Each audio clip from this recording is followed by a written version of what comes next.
Ah, this is one of the most iconic airport terminals in the entire world. Aero Saarinen TWA Flight Center. Right now, we are in what is now the hotel located in this former landmark. Now, this room is absolutely gorgeous, and I actually didn't plan to stay here because I already live in New York City. However, a dear super urbanist really wanted to see the room and really wanted to experience a little bit more of TWA Flight Center. So this live video where I show you the room and also have a philosophical chat right after is brought to you by Laureen. So everyone give a huge round of hearts to Laureen for sponsoring this stay here at the TWA Flight Center. And I gotta give a special thanks to my friend Nestor, who runs PR in this hotel and actually end up upgrading us in the room, which is even cooler. So we're gonna see views of the beautiful airport terminal, the air train passing through, and maybe planes flying overhead. I'm Ariel, this is Urbanist, and let's enjoy a good cocktail and enjoy the TWA hotel. Let me show you around the room. So I'm actually reading a book right now, but I'll put that on pause so I can show you the beautiful room.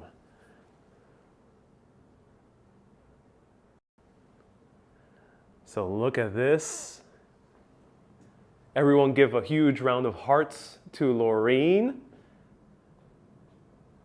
And Nestor, thanks to Nestor, I booked a regular room because it was actually Easter weekend, so a lot of things were packed, but Nestor pulled some strings and got us this upgraded room. So here we have the king size mattress. We have the posters of TWA made by David Klein, who made a gigantic swath of the iconic posters of all destinations around the world that TWA flew to, like St. Louis, and here we see the St. Louis Arch, also made by the famous Aero Saarinen, who made this structure over here. Here we have Switzerland, we have Africa. We have this gigantic king-size bed. We got old rotary phone. Yep, this is literally an old rotary phone. And you can call the front desk. You can you can call outside the hotel and actually do a classic rotary style. I don't even know how to use these. I haven't used this in ages. We have a cool piece of furniture here, mid-century modern. So the entire hotel is designed in this mid-century modern style. They actually have wireless charging ports right over here.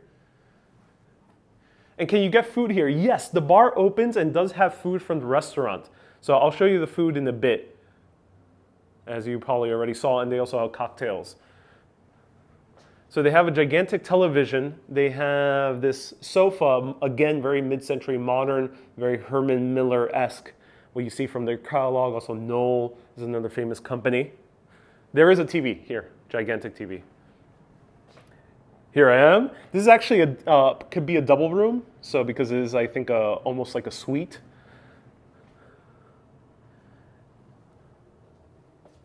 And here, look at this.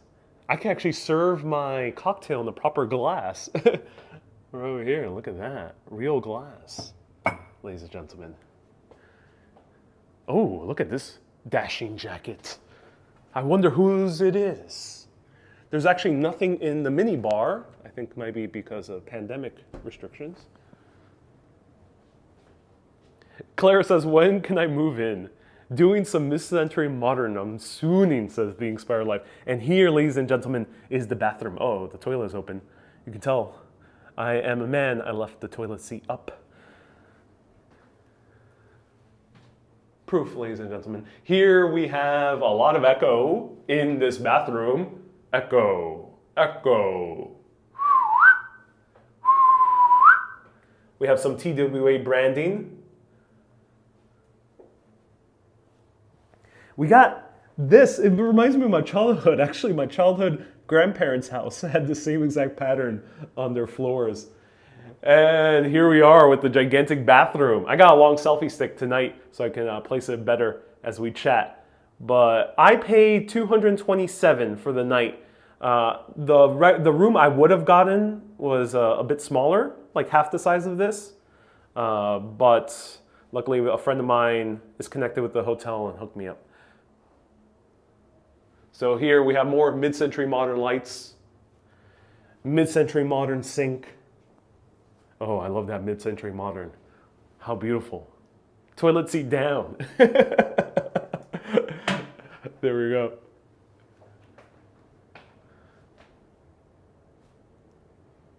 Mid-century modern lights.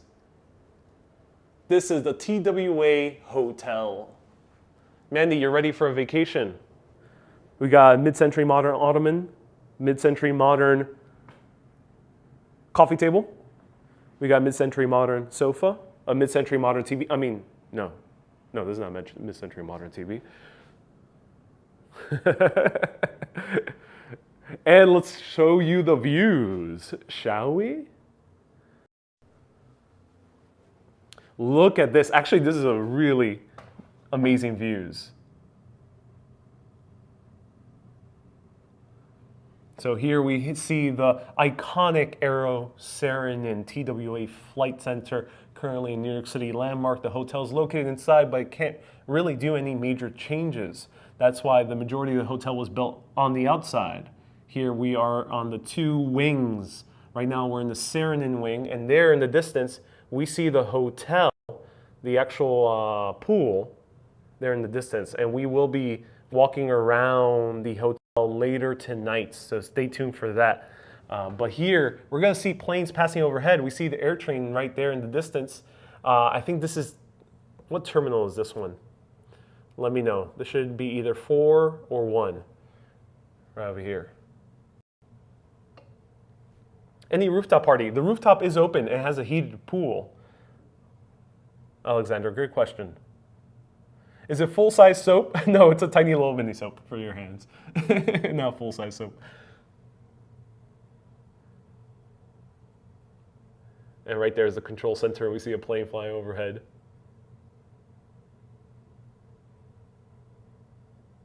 Any unmarked police outside the hotel? No, I don't think so. We have the hotel parking right outside, right here. Yeah. And there's a plane moving right down there. And right behind the terminal, we have the JFK Terminal 5, the new Terminal 5. Not to be confused with the music venue in Manhattan. And right there is the bus. Do I have a bathing suit? No, I did not bring a bathing suit. And here is the room. And I got 2 cocktails because all of you are joining me. So I brought a cocktail for all of you. I hope all few of 100 of you can share this cocktail. This is a Manhattan, an old-fashioned, my mistake. Old-fashioned, this is an old-fashioned, and I'm getting some food because I can't have a cocktail on an empty stomach. And I got myself a Negroni. So they actually have very funny names for the cocktails. So no one tailed me after the airport tour. No. All right, I'm going to do a bed test before we actually continue with our Q&A conversation. I'm going to show the pizza soon. But first, let's do a bed test. Does everyone want to see a bed test? Let me know. Looks like an awesome room. It really is. I'm actually really impressed by the room. This room, I think, would be a little bit more expensive, $227, because I think it's one of the suites. So yeah, keep that in mind. But let's try it out. All right, a mid-century bed, ladies and gentlemen. Mid-century bed. Let's do it with mid-century lamps. Oh, yes. Ooh. This is comfy. That is comfy. Oh, I like that. Oh, that is comfy. Yeah, that is nice. Good bed. I give it's like halfway firm, halfway soft. It's not too soft. You can instantly tell if it's too soft and you just sink in. But no, you don't just sink in. It's not like a rock. So I would think this is a good bed. Also, it's king sized. Oh yeah, so we can easily fit, I don't know, 6, 7 people inside here. Yeah, be a nice party. Is there a place for 200 people? Yeah, I think we can fit 200 people. Can we, ladies and gentlemen? I mean, 200 sharing that old fashioned, so maybe we can fit 200 people here. Okay, so my favorite feature of this entire room, and again, my heart goes out to Laureen for sponsoring this trip, this staycation for me at least. And we're getting a lot of more videos on this. Stay tuned around 10 p.m. There's gonna be a very late night broadcast. 10 p.m. I'm going back into the TWA flight center. We're gonna walk around to see all the night views, and we're gonna see if the rooftop pool is probably open at that time as well. So stay tuned for that after this Q&A. But my favorite feature is this. This is Errol Saarinen's womb chair. The womb chair, yeah, you heard that right. The womb chair. So let's sit down. Let's do a mid-century modern bench test. Oh my God. Oh wow, this is a chair, ladies and gentlemen. This is a chair. This is the chair. Errol Saarinen is a genius. I feel comfy. I feel both enveloped by the chair, and I feel open to the world at the same exact time. And the fact that it has this cushion, and usually I hate cushions on the chair. You know, it's either gotta be a chair or it's gotta be like a bed. I don't want both. I like my cushions maybe on the side for armrest, but I don't want a cushion on my back. But this cushion is so perfectly placed. It provides some lumbar support. Ooh. This is a chair, ladies and gentlemen. Errol Saarinen has created a work of art, and I think I'm gonna buy one at home. I'm gonna put this in my apartment. So I'm gonna get this womb chair for home, and I like the name, the womb chair. So yes, I would give this chair, this is a Uber chair, ladies and gentlemen, a Uber chair. I would give this a whopping score. Despite the views, this could have any type of views. Despite the views, I would give this a whopping score of 9.5. You heard it here. This is a 9.5 chair. One of the comfiest chairs I've ever been. Nice chair, yeah. Hey, send PayPal him for the chair. Hey, the JFK video made me homesick. I'm from London, says Liam, and I live in New York because of my visa status. Because of my visa status, I could leave, but wouldn't be able to come back. Oh, Liam, I'm so happy I could show you JFK. I hope you get that figured out. It fits like a glove. Yeah, let me show it to you a little bit better. It's $900, says Isami. Oh yeah, it is. Is this your first time in the TWA hotel? First time seeing a room, yeah. Okay, so we're gonna take our sweet time, enjoy a good chat. So ladies and gentlemen, feel free to ask me anything. Let me see if I can actually balance. It'd be hard to balance the lighting. Oh yeah, it does balance well. So feel free to ask me anything. Let me show you the pizza I'm getting. We're gonna have a Q&A, philosophical chat. And wow, this place is beautiful. Is the cocktail lounge open? Yep, it is. That's why I end up getting this Negroni.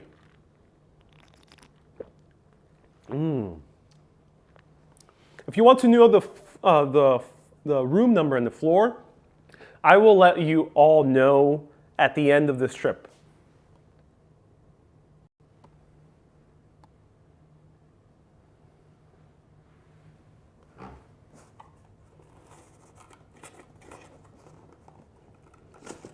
Uh-oh, the pizza slipped and got stuck.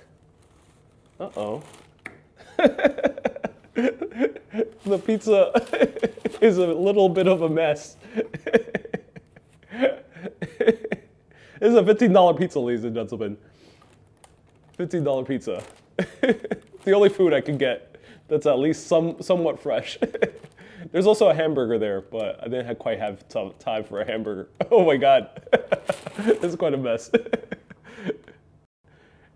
I swear I walked carefully. I did not go crazy while walking.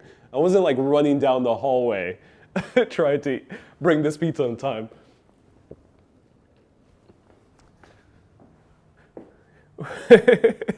So now my hands are messy as hell.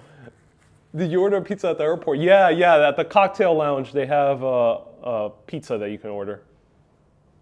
Yeah, they do. Hey, you definitely dropped that. I did not drop that. I swear I did not drop that at all. I swear I did not. I did not. Let me know if you know that reference. Oh my God. It's quite a mess over here, ladies and gentlemen. Cheese straight from the box. Mmm. Boxy cheese. Mmm. It's actually a good pizza though. It's not that bad. Despite it being a folded mess, it's actually pretty good. It's edible. Mmm.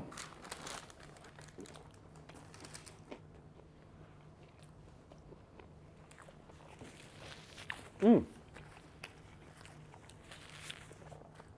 Mona says, is it okay? It's okay if you want, I can PayPal you some.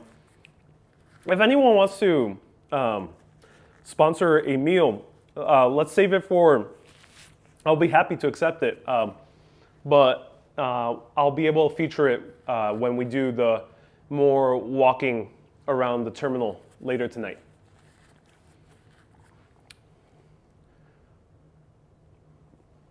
So Naveed, hello, I'm going to Turkey. Naveed is spamming, so Naveed has to go. Bye-bye, Naveed. And it will still taste good. Yeah, it still tastes good actually. It's a nice pizza. It's a nice pizza. It's more like, you know, your typical kind of fast food pizza, but it tastes nice. I think it tastes kind of fresh. It feels like they made it today. Even bad looking pizza tastes good. It depends, yeah, it depends. It depends. All right, I'm gonna switch angles because I won't be able to see your comments this way.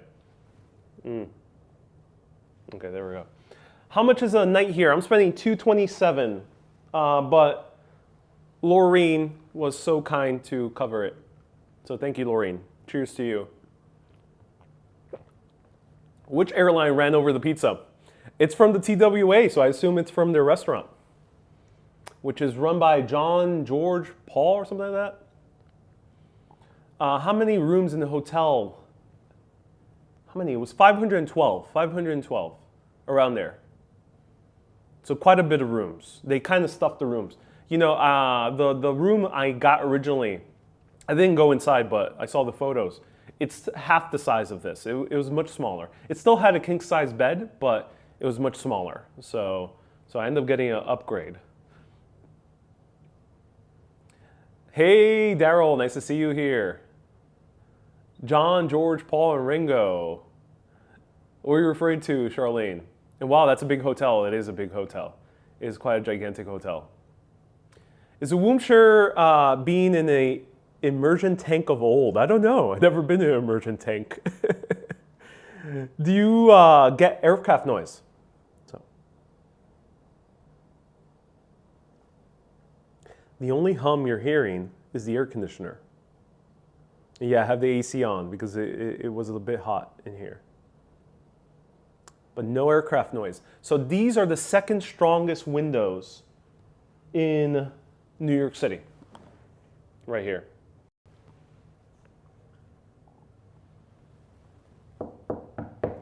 Second strongest windows in New York City. What's the first strongest windows in New York City? Let me know in the comments. I know the answer, but let me know. This looks like the presidential suite. Is it the presidential suite? Is this the #1 suite? I don't think so. I think they have a suite that's like even twice the size of this. But that one has views of the runway. I think that one is on the other side, on the Hughes wing, which is that other wing down there. How's the internet in the hotel? I haven't tried it yet. I'm using my data. One World Trade Center. Ooh, good point. Maybe, but definitely the first one is, I think the World Trade Center is probably number one, but number two, so this might be number three actually. So the very thick glass in New York City is the UN. The U.S. part of the UN has like glass that's like almost twice thick than this. This is pretty thick, but the UN is twice as this. What is the reason for you staying in the hotel? The reason for me staying in the hotel is because the Dear Urbanist wanted to see a little bit more of the TWA. So we're going to do a night tour of the TWA. We're having this special philosophical chat, which I do first every Friday of every month, where you can literally ask me anything. Today, for this broadcast, you can ask me anything. And we can chat about anything. I do this every first Friday of every month because while I cover here history, food, culture, anything related to travel and exploring cities, I also have other personal interests. So feel free to ask anything. And I call it philosophical chats is because one of my personal interests is spirituality, philosophy, metaphysics. I love studying a bunch of different things. I've been writing about those things for years, even before I started Urbanist. So feel free to ask any questions.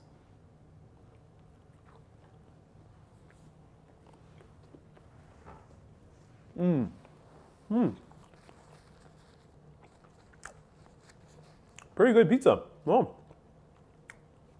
it is nice. How good is the couch? I haven't tried it yet, but we'll sit in the couch a little bit later. Book a flight to Boston, says Sean Kelly, just to get past security so we can get to the duty-free area. How good is the couch? Haven't tried it yet, excuse me. Haven't tried it yet. Cool, I work with philosophers. Do you have a favorite philosopher?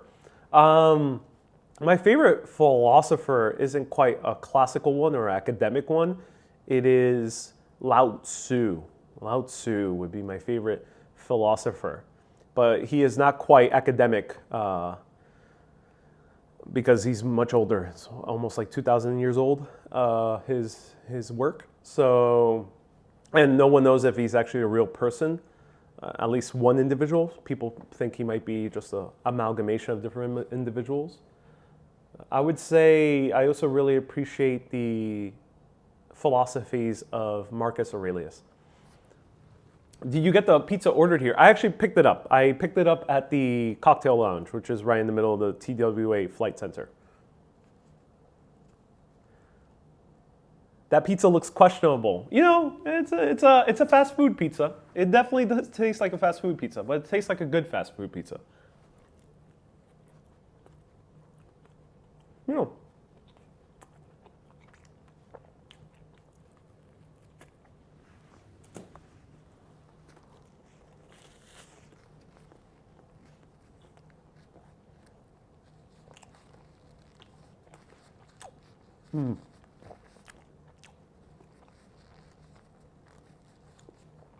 Hola Nancy, bienvenidos a Argentina.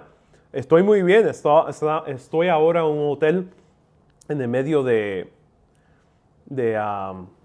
aquí, de aeropuerto. Un hotel que se ve bien bonito en una área que es protegido porque es uno de los edificios más famosos del mundo. Puedes preguntar cualquier cosa que tú quieres aquí. Hoy se puede preguntar cualquier cosa. Wendy, sorry about that. It might have been a mistake. Wendy, sometimes if you ever get timed out, don't worry, it's only temporary. And sometimes we have so many people tuning in that it could be a misclick. So you must be hungry. I was a bit hungry, yes. Will you consider doing an audio version of your novella, SMAR? Great question. So for anyone who doesn't know, I have a novella. I have a sci-fi novella called Retrowave. You can find it on Amazon. The link is also in the description of this video. And search Retrowave by Ariel Vieira. That's my full name. I thought about it, but the main character is a woman. And it's pretty much in her perspective.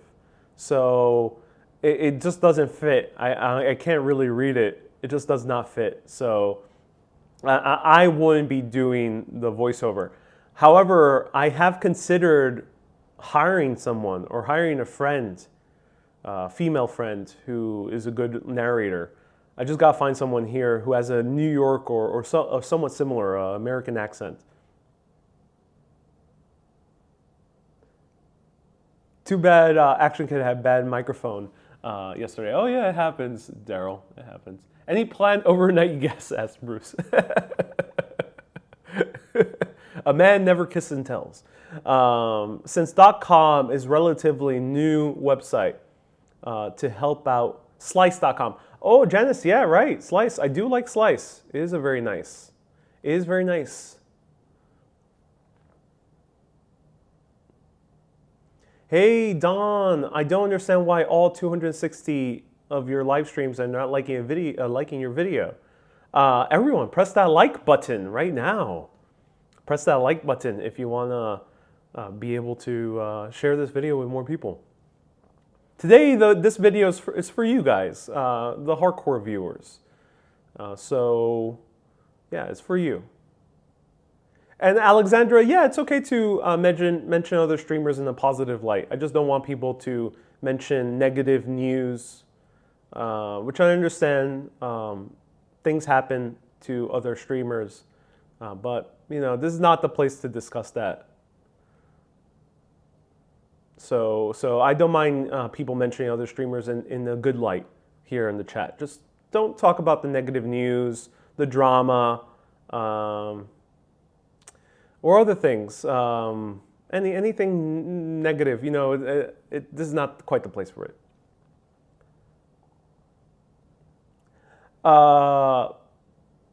Hey, Dave, nice to see you here. Hello, Susan. Have you ever been to New Orleans? No, I haven't been to New Orleans. No, not yet. I've been tempted to go to New Orleans, but it's yeah, I've been tempted to go to New Orleans. Maybe I'll go soon. Piegate was funny. Why do you pronounce the T's in button but not in Manhattan? Well, Charlene, and I get this comment quite a lot. In New York City, no one really pronounces the T's in Manhattan. Just period. It's not really anything. Now, I do pronounce it differently from maybe an older New Yorker, a New Yorker who's, you know, comes from a different background, has been living here for many decades. I pronounce it different from them. I pronounce it more as similar to my friend Action Kid, who is also from Queens. I pronounce it very similar to a lot of my Hispanic friends. We tend to pronounce the T's in Manhattan a little bit with more with D's. But the pronunciation of Manhattan usually is without any T sound, period, here in New York City. You don't really see New Yorkers of any background, maybe the Jewish American, Italian American, Irish American, Hispanic American, whatever, or white English Protestant that has been here for generations. You don't really hear them say Manhattan, Manhattan. It doesn't really happen.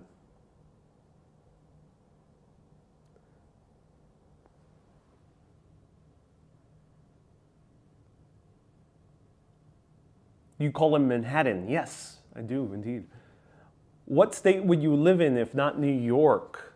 I wouldn't really live in any state in the US. I'm not really that interested in the rest of the US in terms of living. I do appreciate this country. I appreciate the history. I appreciate cities like LA and Las Vegas. I've been to Jersey City. I've been to Boston. If I had to pick one city outside New York to live, it would be Boston, bar none. Do you do the room tour? Yes, it's in the beginning of this video. Today's just a Q&A. It's a philosophical chat. The room tour was just a bonus. Ariel loves UK British culture. I really do. I really do. Watched any good movies recently? Yeah, I'm absolutely obsessed with winter. excuse me, Falcon and the Winter Soldier. Absolutely obsessed with it. I gotta remember to drink this cocktail. Don't want to leave this cocktail hanging. I absolutely love Falcon and the Winter Soldier on Disney Plus. And right before then, they had the amazing show WandaVision. Absolutely mind-blowing show. Oh my God. Highly recommend watching WandaVision. Really great show. As many of you know from my videos, I am a huge, massive fan of the Marvel Cinematic Universe. Gigantic fan. So I am very bullish on those TV series. I absolutely love it. And for movies, I haven't really seen too many movies recently. You know, I really want to see the Marvel movies when they come out.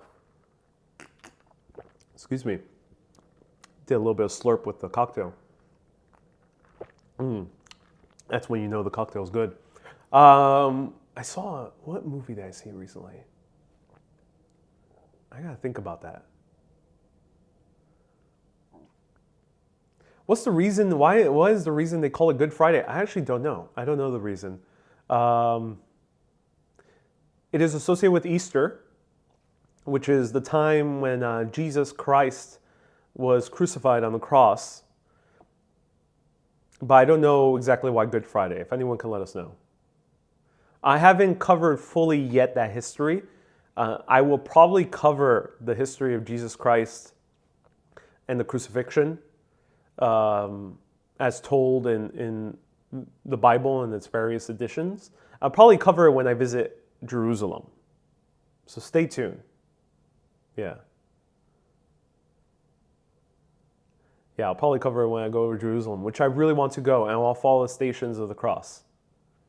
And I might call it history because it's in a historical text, but you know, we won't get into the historicity of Jesus Christ. I'm not so interested in that conversation. I'm just more interested in the story. And I sometimes talk a little bit about historicity. Historicity means talking about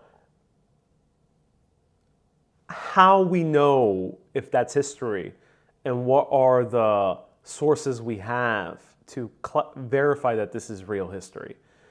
Sometimes I have those discussions, but I'm not so interested in them. So I'm more interested in just the story. That's why this show, as I mentioned many times, is not academic. This show is not journalistic either. I'm not journalist and I'm not academic.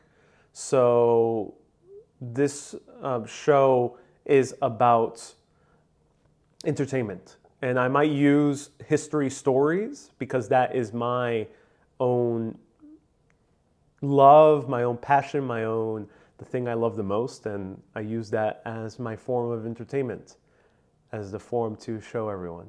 The room is very quiet, only AC sounds. Yeah, you only hear the AC sounds. You do.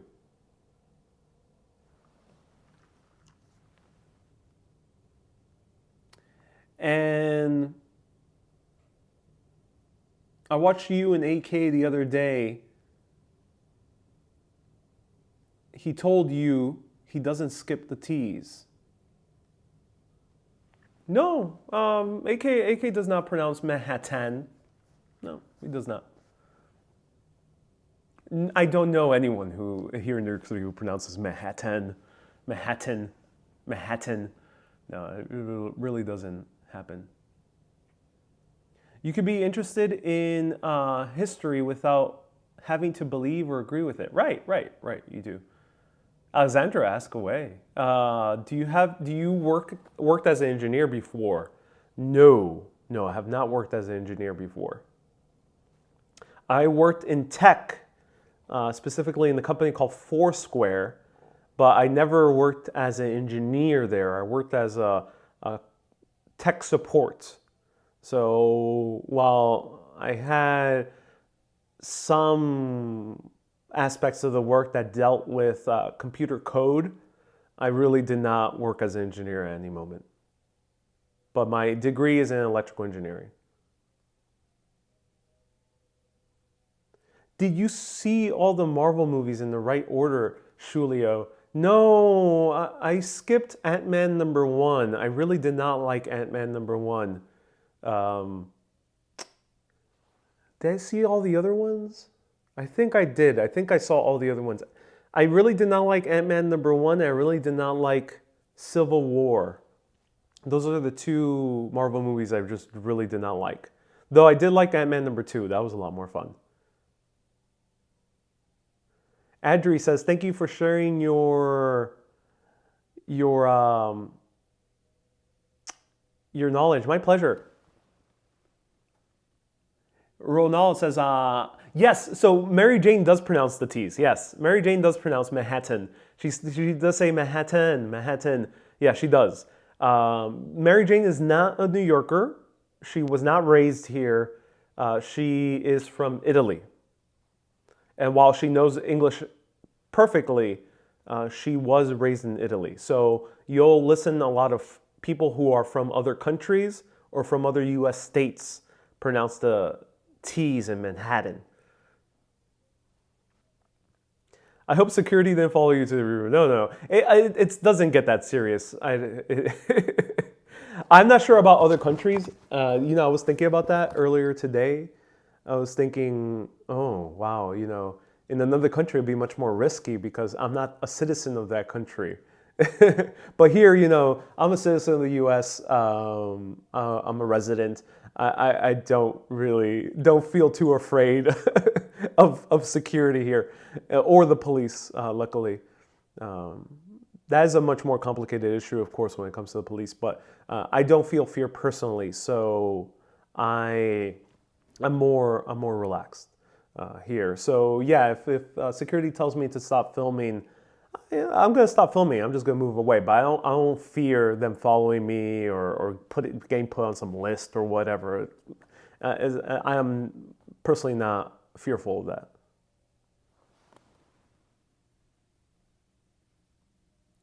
Hey, Bruce, does the bartender buy the next round?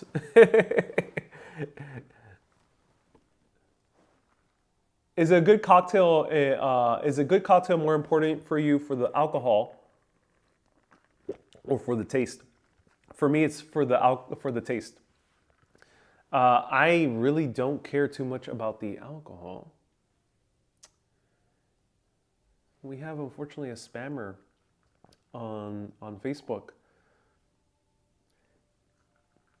Okay, see if you can switch profiles on Facebook. Download the new app, and that might help with booting them. In Ireland, you get a different dialect in every country.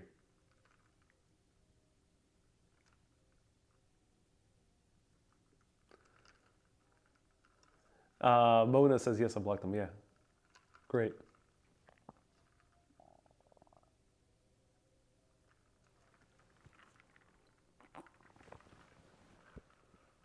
Let me get another piece of this pizza.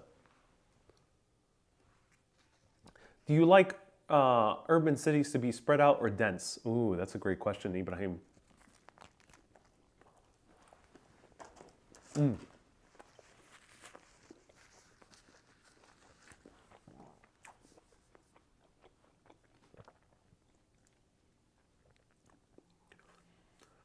So,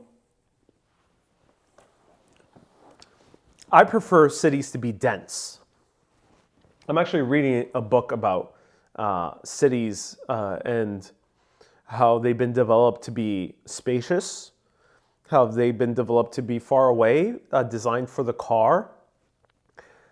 I just noticed right now, I tried to do Google Maps and wanted to see if I can walk to Queens from here, from TWA Airport. And Google Maps literally told me I had no route. There was no route whatsoever. And this is weird because we're a major city. Why should the airport be blocked off from walking? And for public transportation, you got to spend $7.75. Or luckily, if you could take the bus, you could take it for $2.75. But that's a bit absurd. That airport is not accessible via walking. I don't care if it's far away because naturally airports are far. That's understandable. But there is no good reason why airports should be inaccessible via walking. You should have the option if needed. It could be very inconvenient, it could be very long, but you should at least have the option. I think our cities have been built for the car. And you might say, yeah, the car is good because it allows freedom. We can go anywhere we want. We can explore. We have more autonomy. But do you? The car, you have to spend exorbitant amounts of money to even have a car. So the car, while is sustainable for people who are middle class or higher, it really isn't a good option for lower income. You get stuck because the only way you can get to your job is via a car. So you got to spend and you got to go into debt to get around, to have a job. You have to get into debt to have a job, which is insane. So I think our cities should be considering to build more on the human scale. That's the beauty about Europe. And you might think, okay, but if a city's too dense, it's going to be ugly, crowded, shadowy, it's going to be crime infested. Why is Europe not that? Why is Europe some of the most beautiful cities in the entire world? Why is Paris known as the most gorgeous city in the entire world? Or London, or Rome, or Amsterdam? A dense city does not make a city nasty, ugly, shadowy, and crime-ridden. No. The density does not affect that. The density actually does quite the opposite. The density actually allows the city to be safer because you have more eyes on the street, which is a concept that Jane Jacobs talked about in her book, The Life and Death of Great American Cities. So more eyes on the street means less crime generally. So cities are more beautiful. Like there's a good reason why people travel to Santorini or to Paris or to London, Amsterdam, New York, Tokyo, Singapore. It's a good reason why people travel to these places because they want to experience that kind of closeness, that human closeness. So Colton says, you must be crazy. Paris is filled with crime. I don't know, Colton. I highly disagree with you. Yeah, you can look at the statistics, but for me, as personally traveling to Paris, I did not feel an ounce of fear in Paris. I did not feel afraid to walk around in the middle of Paris. Not even the least bit. I did not feel afraid walking around London, most parts of London. Same thing with New York. But I do feel weird walking in the middle of a suburb. It's maybe I'm not gonna get mugged, but it's just awkward and it's so inconvenient. So yeah, I think cities are way better, way better. I think cities are better for humanity. You end up getting more work. You end up having more chance to start businesses, start very interesting, creative endeavors. So Kenyon says density has nothing to do with crime. I agree.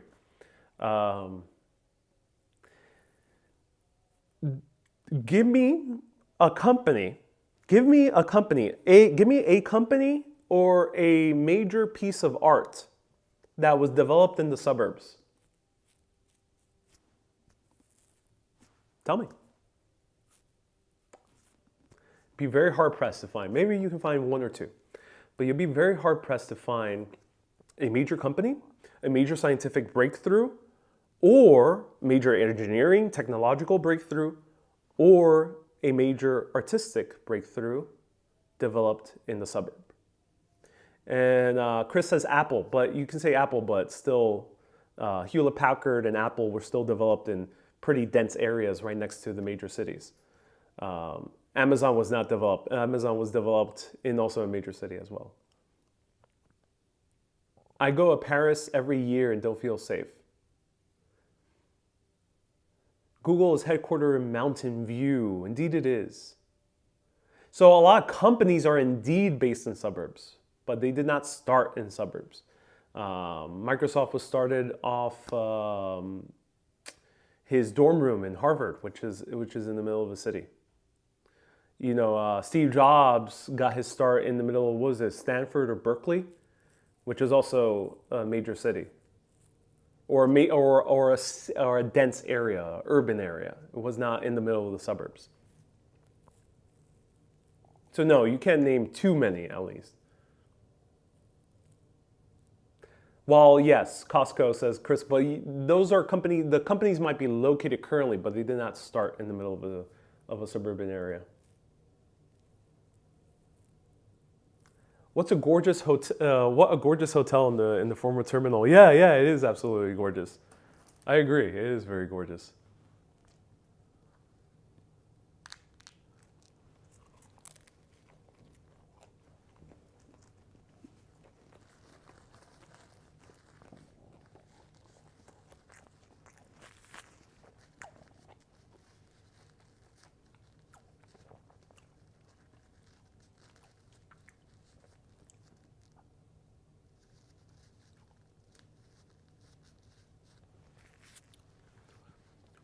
Hisami, yeah. Well, while Apple's in Cupertino, it did not start there. Yes, a lot of companies are located in the suburbs. Their headquarters or their major factories are indeed located in suburban areas. But even then, you end up noticing, for example, Detroit is a great case study where Detroit was dependent on people who worked the 9 to 5, mostly blue-collar jobs, making huge vehicles. And while, yes, they all lived in the city, most of them were dependent on the car industry. And what happened when that car industry fell down and a lot of those jobs were exported? Those people weren't connected because Detroit was sprawling during that boom of the car industry. It was sprawling, so a lot of those blue-collar jobs, workers end up going away by car to their suburban homes. And also, there was no city life to connect to make something greater, something bigger. So that limited the entrepreneurship of a city like Detroit, and that's why it fell down. That's why Detroit, after the auto industry, there was really nothing left. But that did not happen here in New York, because here in New York it was quite different, where it wasn't like 2 or 3 conglomerates like GM, Ford, and another one, Chrysler. But instead we had hundreds of garment factories. And we had hundreds of restaurants, or thousands of restaurants. We had hundreds of different entertainment companies that soon became major Hollywood studios. So we had this big area. We had this area that was perfect for connection, where people would connect, would have meetings, would discuss creative ideas in an area like the garment district and start new businesses. And it wasn't just garment businesses, because some of those garment workers actually started major Hollywood studios that went on to become major Hollywood studios. And they started many other different companies.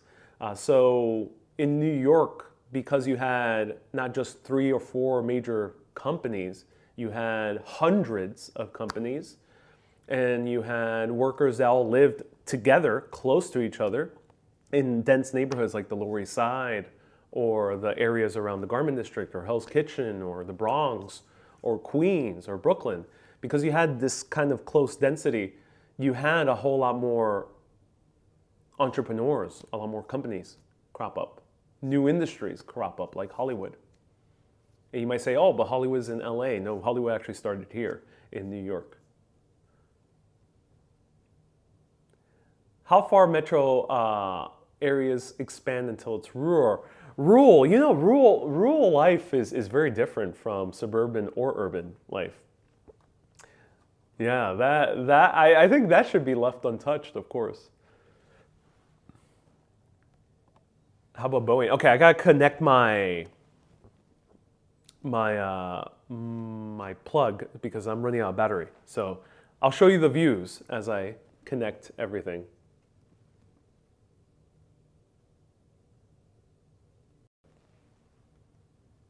Look at that, the sunset. Oh my God.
All right, you know what? I'm gonna switch perspectives.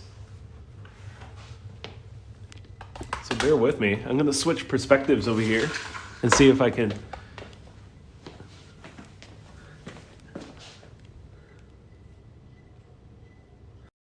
See if I can frame myself and the sunset.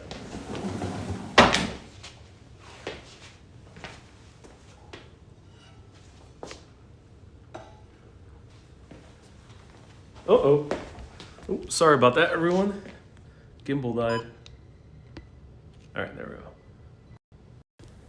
All right, there we go. Oh, that's weird. Oh, it's so red. Okay.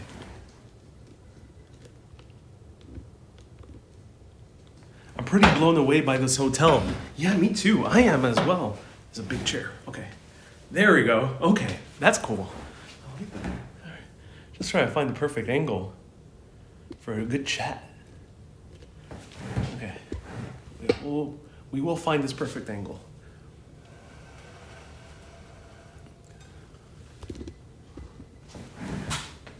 There we go. All right. You're very red balanced. I'm not sure why. I'm not sure why I'm very red balanced. Not sure why. It happens a lot. Yeah, I'm not sure why.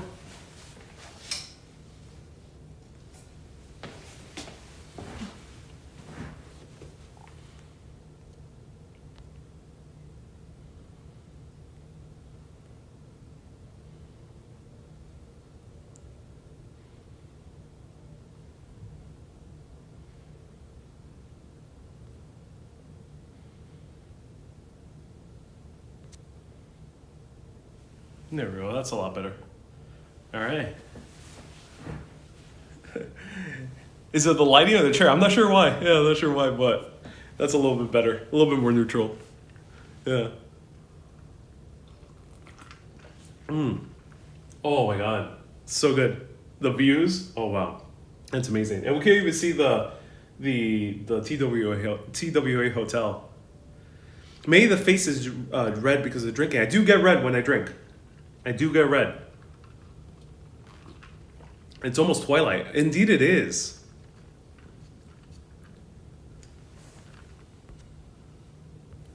Is this your car collection? Yes. I own all these cars. Hey, Susie's mom! Thank you so much for tuning in. I wish I could live in New York, says Matthew. What are you drinking? I'm drinking a Negroni. Negroni. Good old Negroni. The picture looks really warm. It is very warm, ladies and gentlemen. I think it's trying to balance with the views on the other side.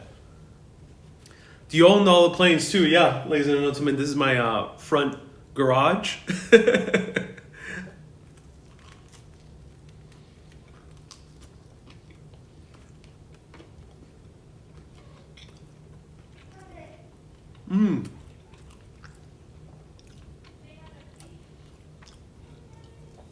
Colton, you asked if I like Alain de Botton. I really like him. He's a really awesome guy. Alain de Botton is probably one of the best modern philosophers there is. I just think he's a bit negative. So I do love him, but he's a bit of a downer. He has a bit of a pessimistic worldview when you look really, really deep into it. So he's amazing. He's beautiful, and he has some amazing philosophies. He has this amazing book called The Art of Love or The Philosophy of Love. I forgot the name, but that book inspired 500 Days of Summer, which is a great movie. So his worldview is a lot about kind of being very realistic. And if you see enough of my videos, you know I'm not that type of person. I really don't care about being realistic, quote unquote. I'd rather see the beauty and the wonder of life and kind of enjoy more the finer parts of life. We don't need to dwell too much necessarily in all the negativity of life. It might seem like you're doing some type of good service to the world by dwelling on the negativity, but the negativity, you gotta like breathe with it. You gotta, I think, acknowledge it and do your best to help improve. But sometimes the best thing you can do to improve any negative situation is by bringing your own beauty, your own wonderment, your own light, your own vibrancy to any situation. Because I think there's this perception that you can't be too happy. Because if you're too happy, if you're too go-lucky, if you're too smiley and cheery, and if you're too optimistic, you're making it worse for others. And I absolutely disagree with that type of philosophy. I think by being happy within, you end up sharing that. But you really gotta be a real positivity, not a fake veneer of positivity. You don't see me right now smiling. If I were forcing a smile right now, it wouldn't feel authentic. I don't feel like authentically smiling at this very moment. But when you see me smile, you know it's coming from true authenticity. It's coming from a true place. Of course, we're all subject. I sometimes find myself fake smiling. But I think that if you really want to spread light onto the world, you have to have a real grounded optimism, real positivity, not the fake, oh yeah, everything's great, ladies and gentlemen, yeah, oh, life is good, all you gotta do is think positive and have good thoughts and everything will be okay. If you do that, while there's some truth in that, I think that ultimately is just merely rose-colored glasses. You're not taking off your glasses to see the true beauty of life, the true wonder of what you have at this very moment in time. But instead, you put on your glasses that are rose-colored, and you try to force that positivity onto the world. I think that's the difference. I think that's why, for me, I used to do a lot of fake smiling. I used to kind of exaggerate my cheeriness because I thought to myself, I'm making these videos. I gotta bring happiness. I gotta bring a good energy to the work I put out onto the world. And I used to do fake smiling also when hanging out with friends or significant others or family, because I thought to myself, I gotta bring that joy. But if you're not honoring how you're feeling at the very moment in time, you can never authentically bring that joy. So you gotta really honor your authenticness. And the joy will bloom from the moment. It will come from the beautiful moment. Because for me, there's moments where I just really don't, I'm not feeling super kind of ecstatic and euphoric and filled with brimming joy. But if I am honest and not faking a smile and not exaggerating any desire to be joyful, and just am real and just in honoring my feeling at that very moment in time, you'll notice that something happens. Maybe with a person or a situation, something happens, or a sight like this, a sunset. Something happens where that joy will come out naturally.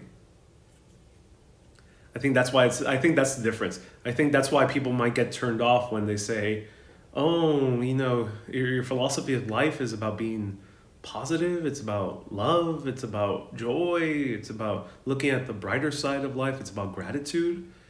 People get turned off because they think it's that mask, that faux gratitude, that faux positivity. Because a lot of people, frankly, do that on social media specifically. You'll see a lot of social media. I see a lot of social media influencers that are always so happy and they're always sharing that light. And I think that's the wrong way of going about it. Well, not the wrong. It's not neither good or wrong, but I would say it's not the most effective way of going about it. Want to say happy Easter to my YouTube pals. Oh, thank you so much. Happy Easter to you too, Dickens. Hope you're doing well.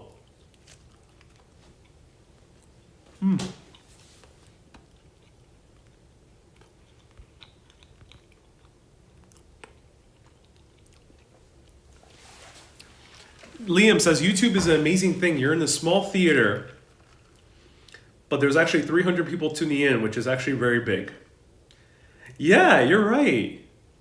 Let's take a moment to really enjoy that moment. How wonderful it is to have kind of a intimate chat, quote unquote. It feels intimate, but in reality, there's a few hundred tuning in at the same time. Alessandra says, I love to be very realistic, honest, sincere, and live with integrity. Right, integrity is not just about everything. Integrity is not just about the actions you put out into the world, but integrity is also within. Don't lie to yourself. If you're feeling sad, if you're feeling bad, if you're not feeling, if you're feeling just okay, be honest. It's okay. It's okay to feel that way. Because fret not. The beauty, the euphoria, the wonder, the joy, the love, the cuddliness, the coziness, the warmth, all those feelings will continue to come. You will never be forever stuck in one mode. But what is life if it's just a pure bride of happiness 100% of the time? If life were like that, most people would find it as a boring life, unfortunately. Not unfortunately, but it would be a boring life if it were 100% happiness all the time. Same thing with a movie. If a movie was 100% good, everything went right in the film. Everything. Generally, people don't find those movies too interesting. I think it's a good indicator of what life is. Life is not supposed to be 100% ride of happiness, but doesn't mean that you won't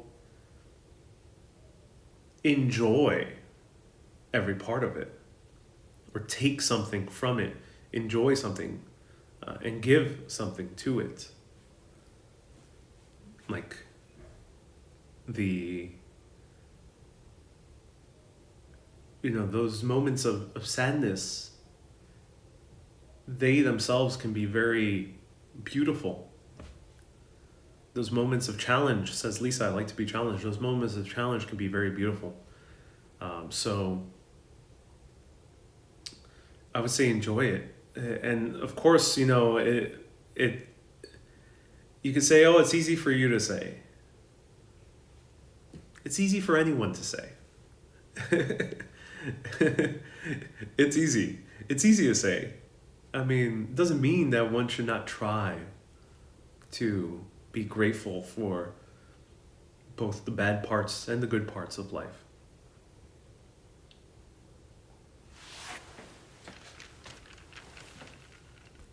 Favorite bagel filling? Lox and cream cheese. Actually, I mostly default to egg. Just love egg. But lox and cream cheese would be my second one.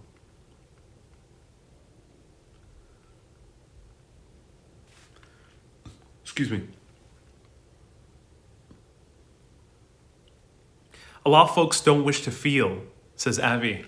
Yeah, indeed. Indeed, a lot of folks don't wish to feel. Are you live streaming tomorrow? Yeah, I am. Yeah, tomorrow we're going on the air train all the way to Manhattan. If you're wondering why we're discussing emotions and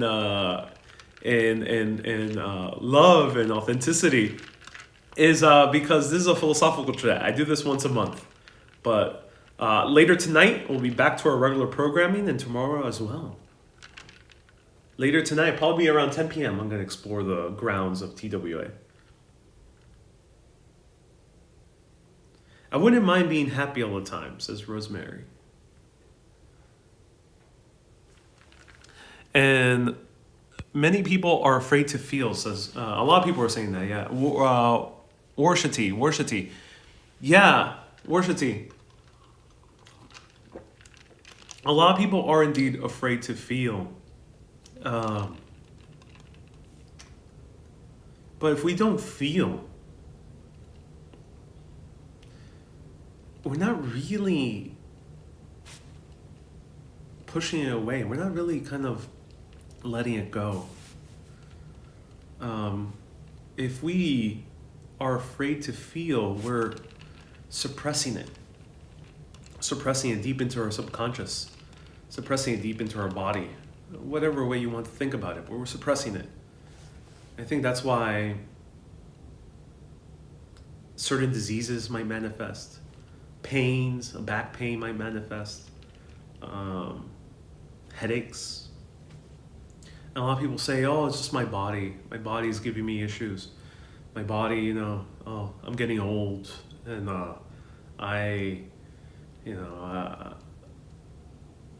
whatever reason, they blame it on something else. I need medicine. I need medicine to cure my back pain. I need therapy. I need something else, external.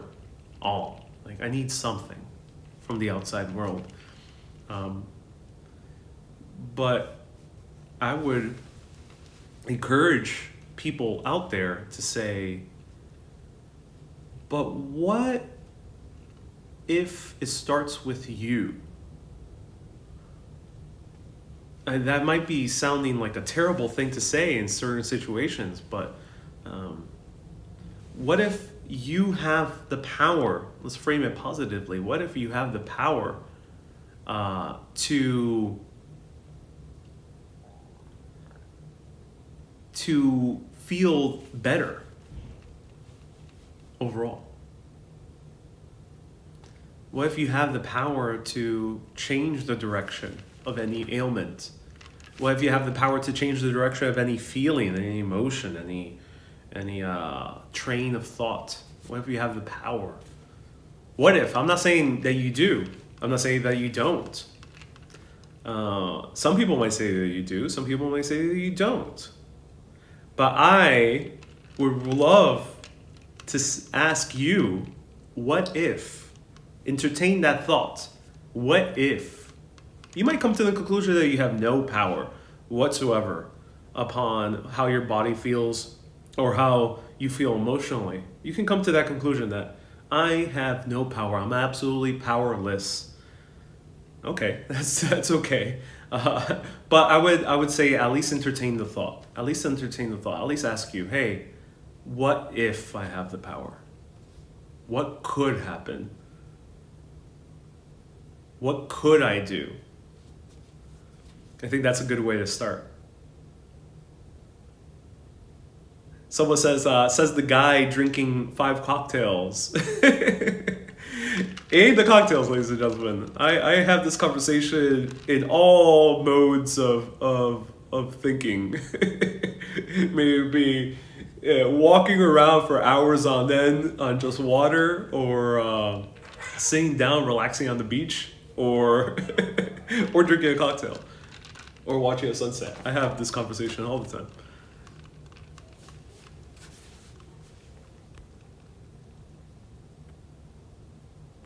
What are the stuff that makes you angry or annoys you in people? I would say inauthenticity kind of annoys me a little bit, quite a lot. I just don't like hanging around with people who, kind of with a fake smile. I just can't. I can't stand it. If someone's just angry and genuinely angry, that's okay. Like I find that a little bit more understandable. But or genuinely sad, that's okay. People go through hardships, but if you're faking a smile or if you're faking something, I just don't like it. Just don't like it.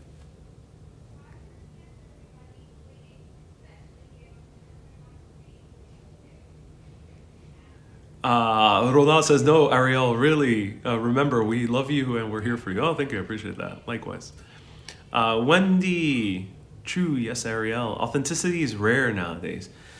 Yeah. I mean, it is, but that's the thing. Authenticity.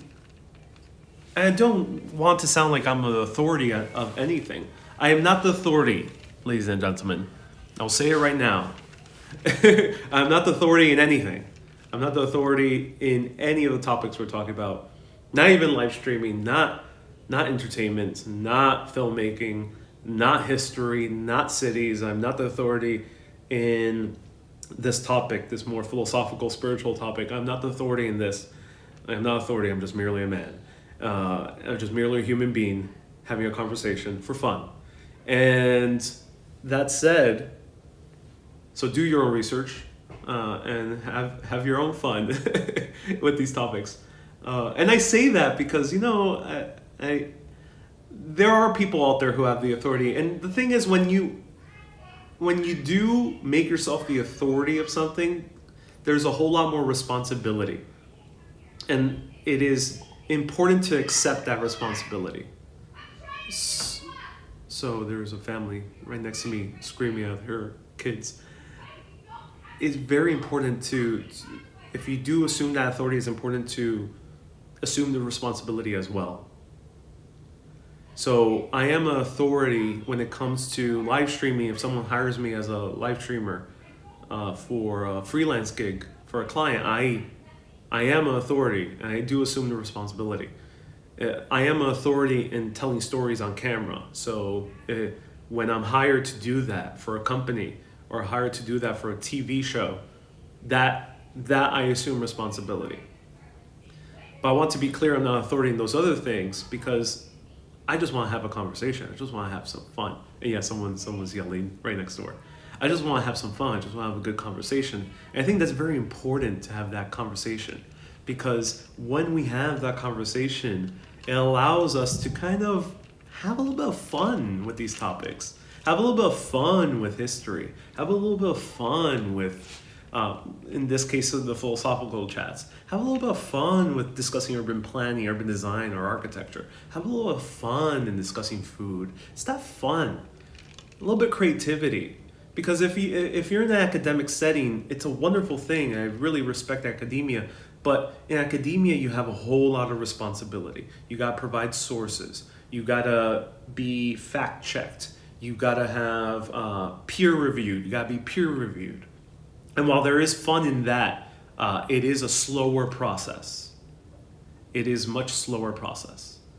So when that happens, because it's slow, there's not so much looseness and so much kind of ability to flow and to try new things and to experiment and to joke around and to be sarcastic and to find something new and to guess and to speculate. And I think that's why I love making the show in this type of style, because it allows one to explore something new, which in other realms, it's much more slower process. In journalism and academia, it's a slower process. I'm eating Chinese right now, so I'm happy. Go say to shut it. No. Let them scream their heart's content. Do you expose inauthentic people? No, I have no interest in doing so. Judith. Great question, Judith. Haven't seen you in a while. Hope you're doing well. No, I have no interest in exposing people's inauthenticity. Not really. I've always been comfortable around in front of the camera. Ooh, turn on the shower. Jim asks, have you always been comfortable doing things alone? Yeah, for most of my life, yeah. I have. I learned to be more comfortable with kind of traveling alone. That was a learning process. And going to like restaurants alone is a learning process. So that definitely is a learning process. That definitely takes a little bit getting used to, getting a little bit more comfortable with yourself. But I think it's a worthy challenge to partake in, because can you really be great company to someone, a family member, a significant other, a friend, an audience on live video? Can you really be great company if you're not okay with being with yourself? I think it's a bit hard. I think to truly be great company, I think you have to be somewhat comfortable with being on your own. It's not requisite, but I think it helps a whole lot to be comfortable with being alone. So that's why I love the process of kind of enjoy more alone time, so I can really be a better company, either virtually via video or to friends, significant others, to family, to anyone. You'll like Tokyo, says Stefan. Oh, thank you, Stefan. I'm so glad. I can't wait to go. Alone is usually great. I don't understand people. Drag a parent along to discuss family law issues with the lawyer. Oh no, Penelope. Warshati says, you're a wonderful speaker. I appreciate that, Warshati. I appreciate that. So I'll discuss a little bit of vulnerability, and feel free to keep asking questions. Where did you graduate with an EE degree, says Bruce? I graduated from City College of New York. So the most common negative comment I get is about my speaking, about how I pronounce things, about my inflection, about my rhythm, about my voice, mostly those things. About my pauses. Sometimes I get a lot of criticism for my pauses. And the thing is, hey Jackie, thank you so much for the $10 super chat. I really appreciate you. Thank you so much, Jackie. Oh my God, this family is going crazy right next door.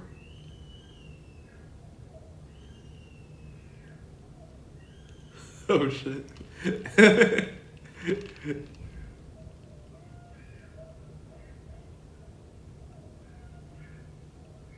Oh, what's happening over there? A girl screaming. I hear bumps, thuds. Hey, Worship T, thank you so much for a $20 super chat. I appreciate you. Oh, look at that. Oh, this is a beautiful view, ladies and gentlemen. It's amazing. Wow. I like that the room put warm lighting as well. Report it.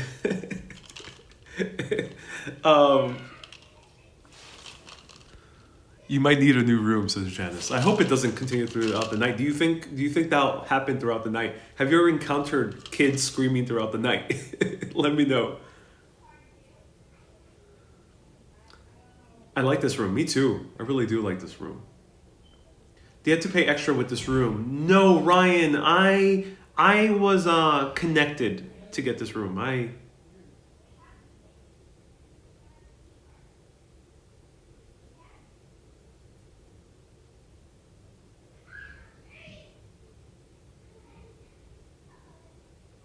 think someone's already speaking with them. The windows are not tinted. People can clearly see into the windows over here.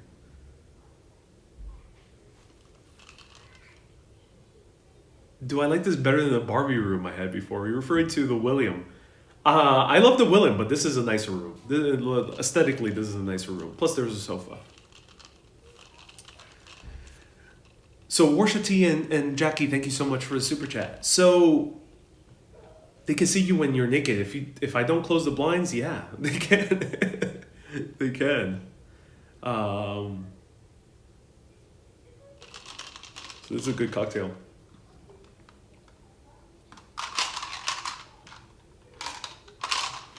Haven't had a good cocktail in a while. Actually, I had a good cocktail with Tongo and Manny after we did our Puerto Rican food live video. That was a lot of fun. Why do I use the word influencer? So, Dickens, the word influencer is just the commonly used word. And some YouTubers, some Facebookers might not like it. But it's just the word. It's just the word. It's like, if you're a famous Hollywood actor, you're going to be called a celebrity. It's just a word. It's not to intone any type of entitlement. I use the word because it's just the easier word to connect with brands that may sponsor a episode of the show or a video. And those brand sponsorships help out with increasing my production value. I don't really intend on having someone buy out the show entirely or sponsor every episode. I wouldn't want that type of deal. So I use the word influencer because that's just the normal word used with most people. Content creator is another one. Yeah. So I call myself a content creator. Mostly a content creator, but if it's a conversation with a brand or a press, or if I'm going to be featured in some type of major press like Eater or maybe one day the New York Times, the word influencer is going to pop up. It's a necessity. So what it means is basically just means someone with an audience that has a certain amount of influence with their audience. So not everyone who makes content is an influencer. If you're a photographer and you never show your face and never have anything behind the camera and you're just showing beautiful mountain views, you're not really going to be considered an influencer. You're just going to be considered a photographer. But if you are in front of the camera, if you're sharing somewhat your personality, if you're somewhat giving some type of recommendations, you will be considered an influencer if you have a certain amount of people. There is no set number because it could be technically be an influencer to a few hundred people. Let's say if you are an executive who somehow teaches other executives how to be better at their business, you're going to be an influencer with a few hundred people maximum because there's so many executives out there. So yes, you're going to be an influencer because you're influencing those executives. Same thing with any type of other content. the influencer title is used. So I personally don't use it for a sense of entitlement. that's not my goal. If I have a bad experience of a restaurant, I'm not gonna say, but I'm an influencer. Don't you know who I am? I'm not gonna do that. I really don't care for that. But some people might misuse that term. They might. Hey, great channel, Miss Terminal 8. Bobby Vans and being able to fly home to London, says Liam. Let's hope they open up international travel soon. Yes, I really want to go to UK.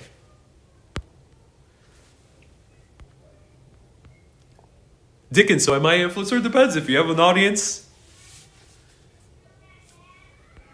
Have you ever had health issues that use a metaphysical approach, says Tam. Lighter things. Like headaches or like acne. Metaphysically, in the sense where I noticed after meditating, they've gone away. Yeah, they've gone away. So, yeah, I've used quote-unquote metaphysical aspects for healing, which meant meditation. If, a few days ago I had a very terrible headache, and I just kind of did a deep meditation, and I felt emotions crop up, and it went away. The headache went away. So, yeah. Do you like your name? How do you spell it? Ariel. Yes, I do like my name. You can only be an influencer if others are willing to be influenced, says Helen. Indeed, well, indeed. But for example, indeed. I mean, your choice is your choice. But if I'm giving a recommendation, someone left a super chat. Who was this? Liam, thank you so much again, Liam. If I gotta stretch, I'm sitting in an awkward position. This is like, I gotta raise this up. Wait up.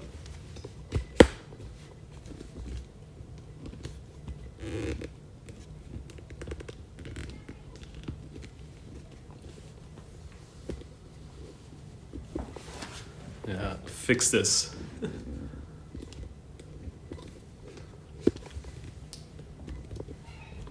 Why is this not working on me?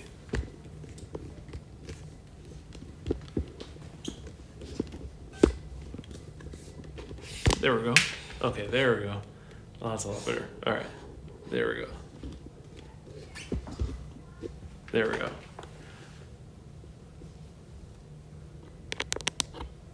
I would fall asleep on this chair. It says Nirvana. Yeah, I feel you.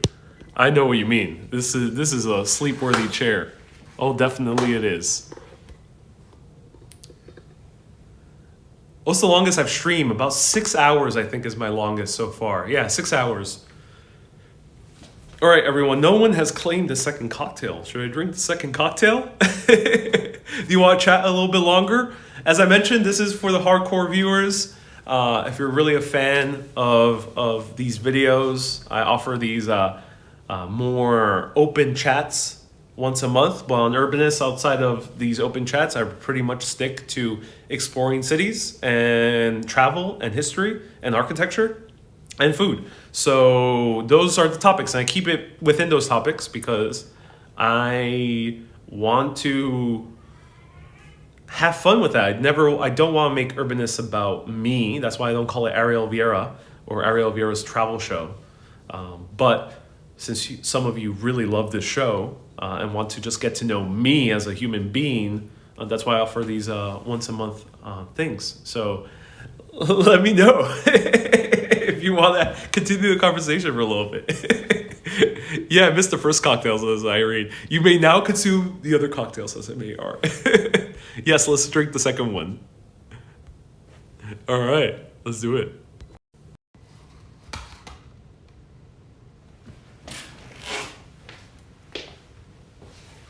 So now we're going to drink a Manhattan, and let's see how this Manhattan is.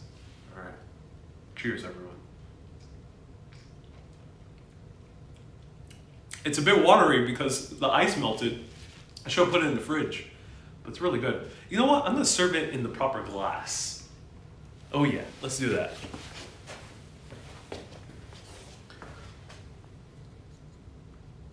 Cauliflower, hey cauliflower, thank you so much. Drinks on me. Oh, thank you so much. Cauliflower has sponsored the drink. Thank you, cauliflower. Let's take advantage of this.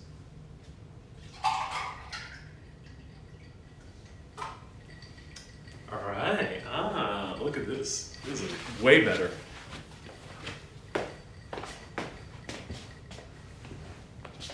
And I gotta get a Pierre.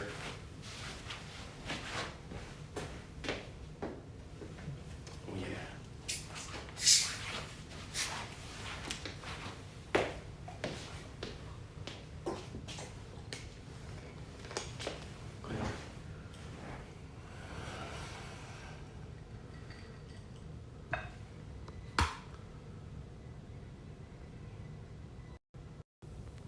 I can really hear the reverb of that room. Yeah. I had to connect my phone to my... I didn't have enough time to charge everything because I did a 360 video before this. So I had to connect it to... The camera setting makes the hotel room look twice as big. Yeah, Mad Men vibes, yeah. Mad Men vibes. Life. What was Don Draper's... Don Draper, in the first season of Mad Men, had this presentation he had to give. I think that was the last episode of season 1. And he was like using a slide machine, and he was giving this very impassioned pitch for an ad campaign. And I think it was about, I forgot what it was, but it was something silly. It was just some random product. But somehow he instilled so much passion, so much weight to this like soap. And it's one of the most beautiful scenes ever. So if anyone knows a few lines of that, do let me know. It was a tobacco ad, says Anna. Okay, it was a tobacco ad. Let me know. If anyone could copy and paste the first few lines, I will be happy to read it with this old-fashioned, which was Don Draper's drink of choice. What are your philosophical thoughts on religion, says NYC Cherry Grove. NYC Cherry Grove, great question. I love every religion, every classical religion out there. I'm a huge fan. Maybe not necessarily about the dogma or the necessary kind of restrictions. That's for a different chat. But I'm a huge fan. I think every religion has a common origin. And that common origin, of course, is always just humans, how humans see the world, how us humans interpret the world, how we interact with the world. Obviously, we are these beings made out of carbon that are able to touch, smell, breathe in air, see, hear, and feel. So I think we all have that common origin. And if you look into religions deep enough, you'll see some very interesting similarities, very interesting beliefs that are interconnected. They all have these common origins. I mean, even Judaism, Christianity, and Protestantism all comes from and Islam. So four religions, or you can say just 3: Judaism, Christianity overall, and Islam all come from the Abrahamic origin, Abraham. So even with that, it's very interesting because they all have these similarities when you look deep enough into any of these religions. And that's fascinating to me. And that makes me appreciate a host of different religions around the world. But people are people. You can't control people. People have done terrible things in the name of religion. And people have done beautiful things in the name of religion. People are people. I mean, it doesn't mean that the religion is terrible. It doesn't mean that the beliefs or whatever the sages or saints associated with that religion are bad. People are people. Some people do terrible, terrible things in the name of religion.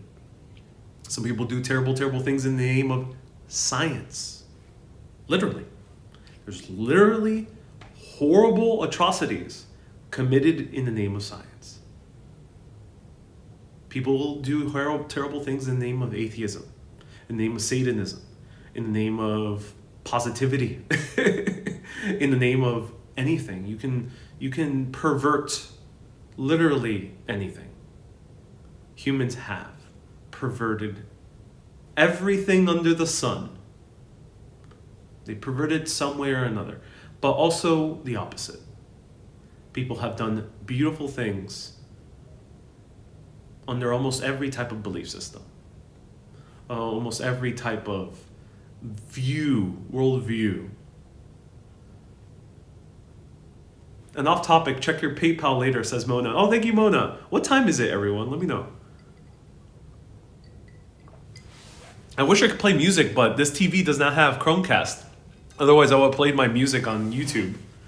I should have brought another phone. I gotta get that, another phone.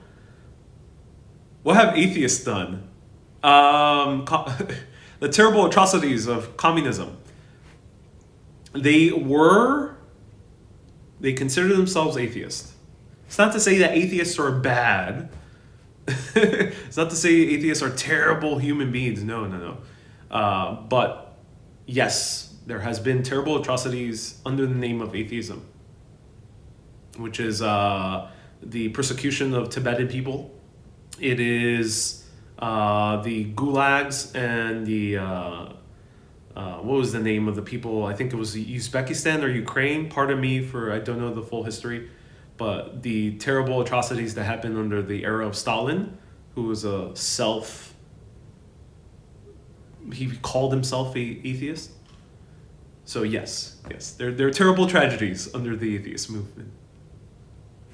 But there's also beautiful things that some atheists have done as well. So, but I think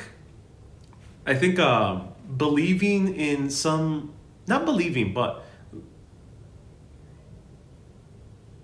being able to recognize that there's way more mystery to this life that we still don't know. And hey, Cool Hoss, thank you so much for the 200 Mexican pesos. Oh, 20 Mexican pesos. Thank you so much. I appreciate that. I think one way that we can go wrong with being too materialistic, meaning too grounded in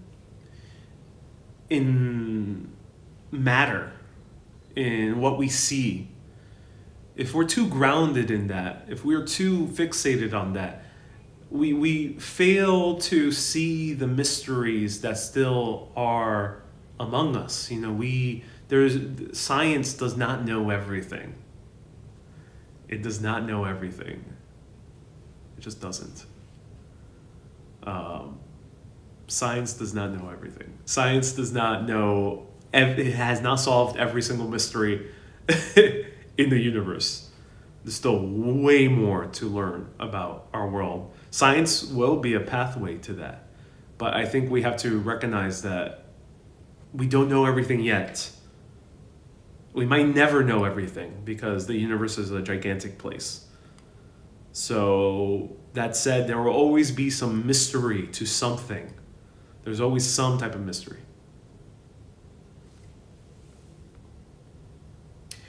Communism is a system, a political system. Communism, as expressed in Soviet Union, was atheist. It was expressed that way.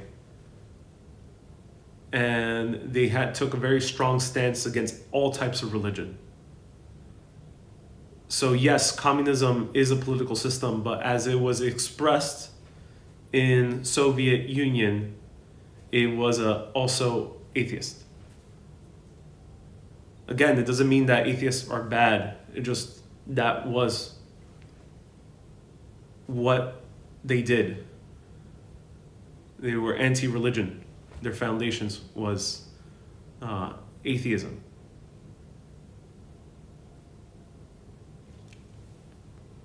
In China as well, yes. In China, with Mao, same thing. It was expressed. Communism was expressed, paired with atheism. Doesn't mean that communism is strictly atheist. No. Doesn't mean atheism is strictly communist. No. It just was paired. It was expressed, paired together in those two instances and a few other instances.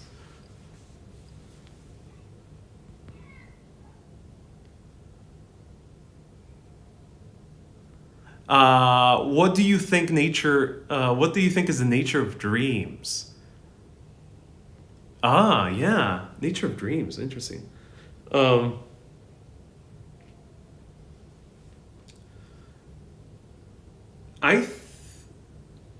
Dreams are very interesting because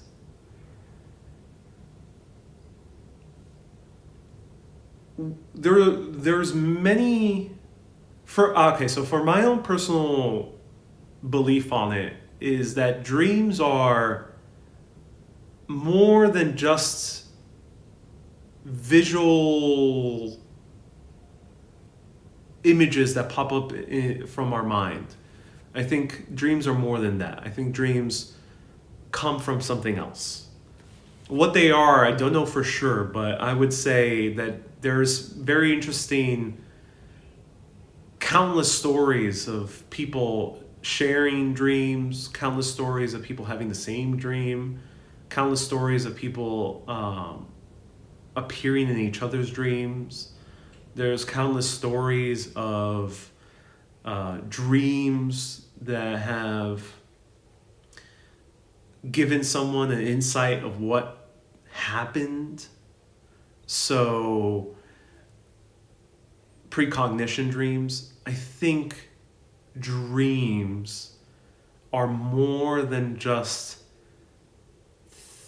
images that are generated by our minds. And while a dream can have elements that arises from our minds, I think dreams are more than that. That is my own personal experience with dreams. Yeah. Okay, this is a bit strange. Expensive hotel. It's a Friday night, says John.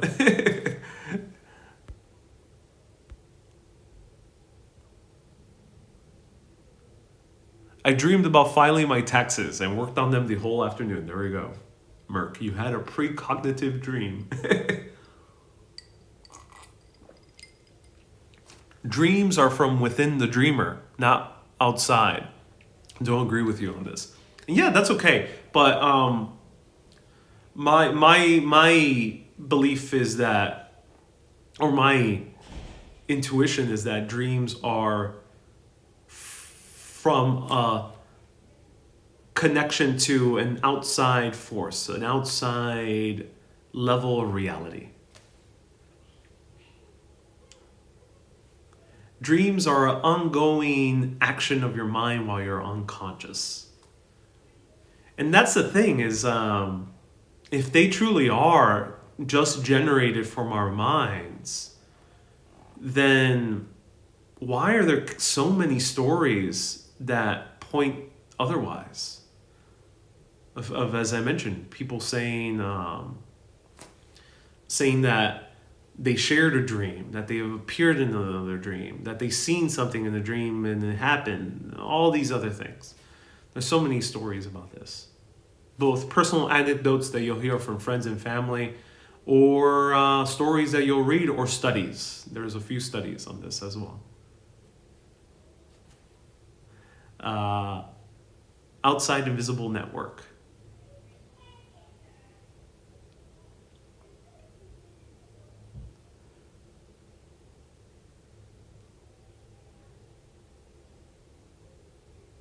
okay, let's say your loved one is in the hospital. Wouldn't you want to hear, I'll pray for that person, or just too bad? For me personally, I'll be there with that person. Yeah, I'll send my best vibes to that person. Yeah, definitely. I think I think there's some power to providing people good vibes. There's some power to sending good vibes.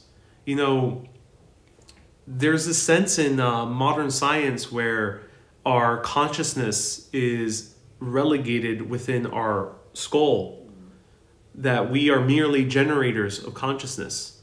Each individual skull is a generator of consciousness. But there's so many phenomenon that points to that not being the case. For example, there's so many stories of mothers physically feeling that their children are in danger from miles or thousands of miles away. There's so many stories about these. And these stories are not so well published because people think they're just delusions. They think it's just delusional. At least mainstream media, of course, that's understandable. But it is very compelling. It is very compelling. And there's I think it's no coincidence that a lot of films and a lot of literature does talk about this. I don't think it's a coincidence. If there's so many stories out there, both fictional and recorded from actual first person accounts, then is everyone delusional? Are millions of people throughout history delusional? I don't know. I think that is a bit silly to think.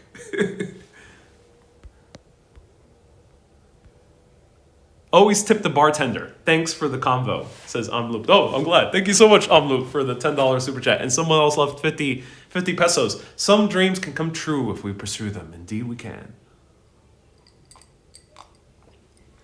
Thank you so much for the super chats. I appreciate you.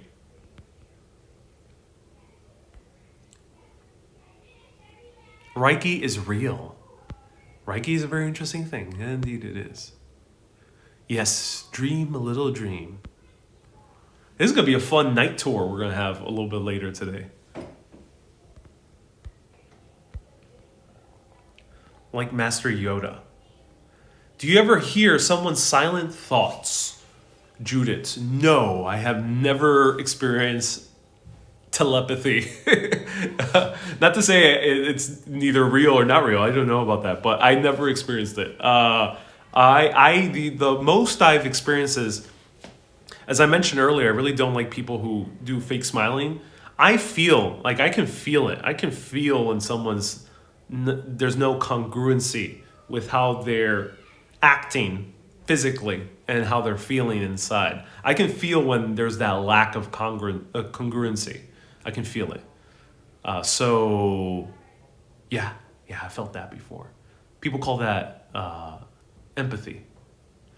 And oh no, this room is not soundproof. Well, not with the other rooms. It's soundproof outside. I hear no planes. I grew up in Jackson Heights, Queens. There was planes passing overhead all the time. I heard them all the time. And this is much farther away. This is at least like 3 or 4 miles away from the airport. Here, we're literally right next to the airport, and I'm hearing nothing from this. I'm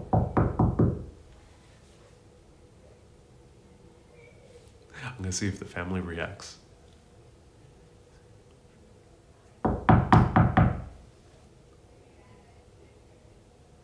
No, they're not.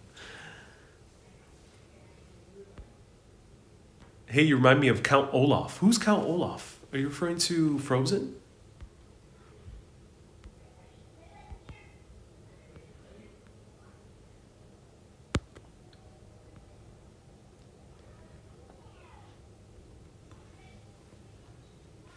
It's not acoustically treated. Yeah, it's not acoustically treated. There's a lot of reverb in this room. Lorraine says, come in. Hey, Lorraine, thank you so much for tuning in. We're about to go out at 10 p.m. I'm going to go out and explore the hotel.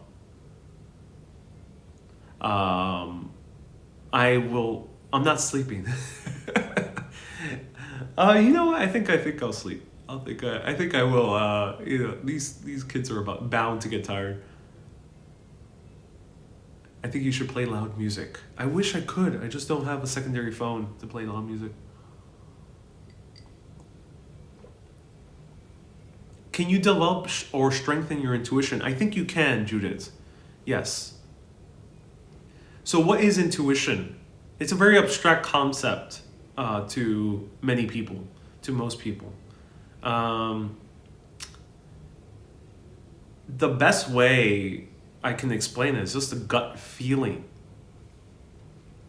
You ever been in a situation, let me know in the comments, have you ever been in a situation where you go out into a city, you're exploring a city, and you get to a place where you just feel a drop in your stomach. You feel a pit in your stomach.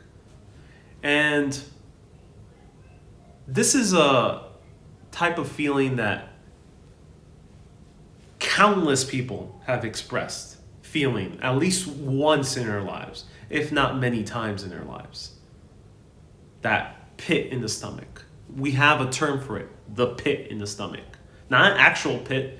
If there was an actual pit in the stomach, then that would be the term, but we have a phrase for it. We have a phrase for it because people experience it. So, yes, that pit in the stomach. Also, there's the opposite, is that fuzzy feeling inside. People call it butterflies. Butterflies here in America. We call it butterflies. When you feel butterflies in your stomach, you're like, ooh, feels good. That is intuition. That's intuition. So, if you feel that you're getting something, where is it coming from? It can come from anywhere. Like, you can come up with any type of reason for why it might happen. You might say it's just pure coincidence. Okay, that's fine. It could be pure coincidence. You can say it is your subconscious mind. Your subconscious mind is able to recognize micro things in your environment that you're not just picking up yet consciously.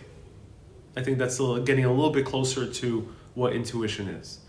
Or intuition could be connecting with maybe our consciousness is not merely a generator within our skull. Maybe we are actually receivers of consciousness, and hence we're connecting to a greater consciousness field, and we're able to feel that intuition. So regardless of the reason, you're still feeling it. So if you say it's pure randomness, that's okay. That this is not for you. But if you think there is some validity to your intuition, then I think you can train it. I think you can trust it. I think the first step is to trust it more, is to feel the trusting more of it. I hope you received that other part of the message, says Teresa. Oh, thank you so much for commenting, Teresa. I appreciate you.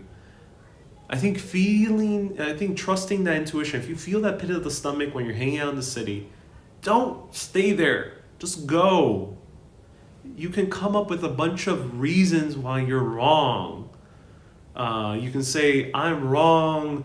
No, this does not make sense logically. I'm in a good neighborhood. This seems nice. The street corner seems nice. Look, that person is smiling at me. There's a nice restaurant there. I should ignore this pit of the stomach. I should ignore it because it doesn't make any logical sense. You often hear very terrible things that happen, unfortunately. I'm laughing nervously because I've experienced this, where I ignore it and stuff happens, negative stuff happens. You end up getting into a bad business deal because you logically thought, no way this person is a bad person. I was feeling this coincidentally. Or you can get into a bad relationship, or you can run into a bad situation in the street.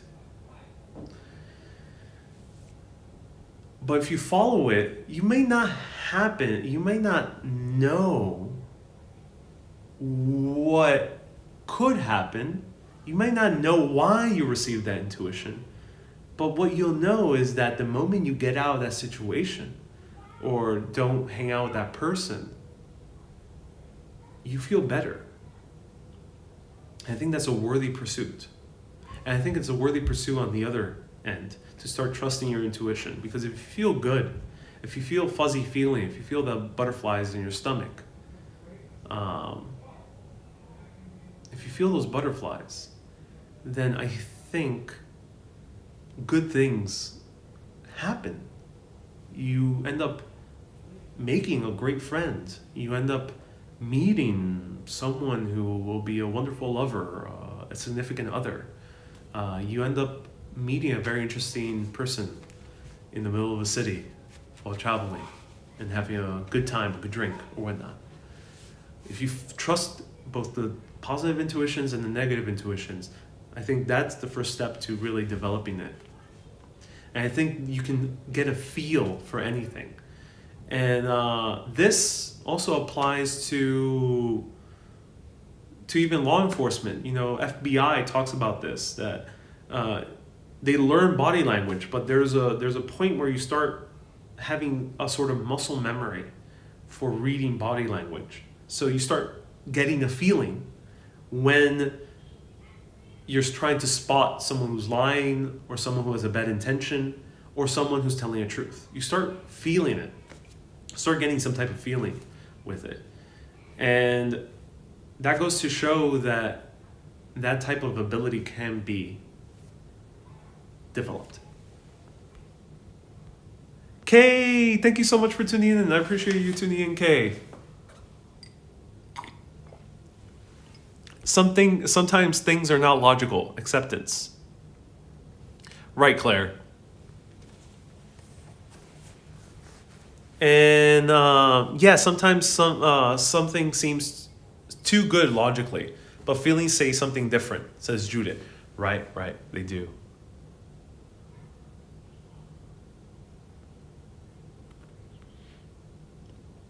FBI has left the chat, says Tao. I get gut feeling when I am about to do something wrong. Ibrahim, yes. I mean, if you're about to do something wrong, you will get that gut feeling. Boeing was asking me, what happened to you? Nothing happened to me. We're just chatting. Have you ever had dinner at Wulop? Asked John. Wuhop. No, I don't think I've ever been to Wuhop. I know they're very famous. I had never been, not yet, at least. And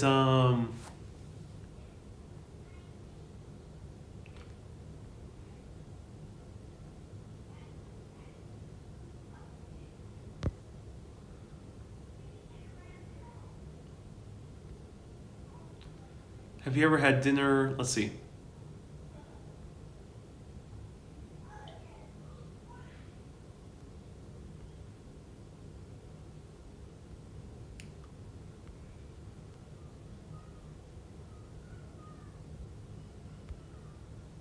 And Susie, they welcome back. Hey, Kurihara, nice to see you here again.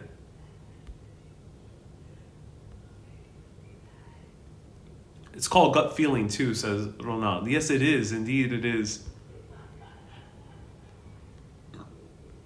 Excuse me. Is there a noodles shower head in the bathroom? No, I think it's just a regular shower head. Irene says, a show I liked was called Lie to Me. It was about an investigator who read body language. Right. It was about an investigator that read body language. Oh, that's cool. Love your show. Thank you for your knowledge. It's amazing. What's your favorite season? Summer, by far. How's the TWA hotel? I am loving it. Zap says Ariel can go deep into conversation. That's cool. I'm glad. Oh, I'm glad you're enjoying it. Let me know if you're enjoying this. It's tough sometimes with video because you don't have people here listening. You don't see faces. So let me know if you're enjoying it. If you're not enjoying it, that's okay, but don't comment. Let me know if you are enjoying it. Hey Ariel, great idea. And again, the reason I'm here is because Laureen was so kind enough to sponsor this stay. Because I did a 360 video, so stay tuned for that. It's gonna be posted later this week, and I am going to do a night tour of the TWA. Get completely demonetized because they constantly play the Beatles, and I gotta pay back Paul McCartney. Zap says I'm enjoying this conversation. I'm so glad you are, Zap. Thanks for the chat. You are a smarty and a cutie. Best combo. Thank you so much. I appreciate that. Cool. Says, thank you for the chat. Have a great evening. We'll come back. Yes, it's very interesting. Says Joseph. Always a joy, even when he's wrong. Can we tour the control tower? I wish we could. Yeah, I mean, I think that those type of places are a bit harder. 300 watching, 300 likes. Oh, we're doing very well. You need to get press credentials so you don't get hassled. Here, I'm okay. This is a hotel. This hotel is very video friendly. It's just the issue is with the airport. Any mastication going on? Maybe for the night tour. Stay tuned. Is the restaurant open? It is. I'm not going to eat inside. I want to eat inside, but maybe. I'll show you the restaurant from the outside.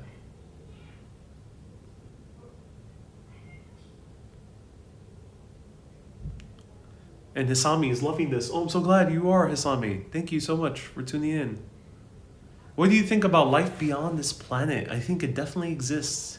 There is no way we are one little tiny blue planet in a massive, incomprehensible, gigantically big cosmos. There's no way.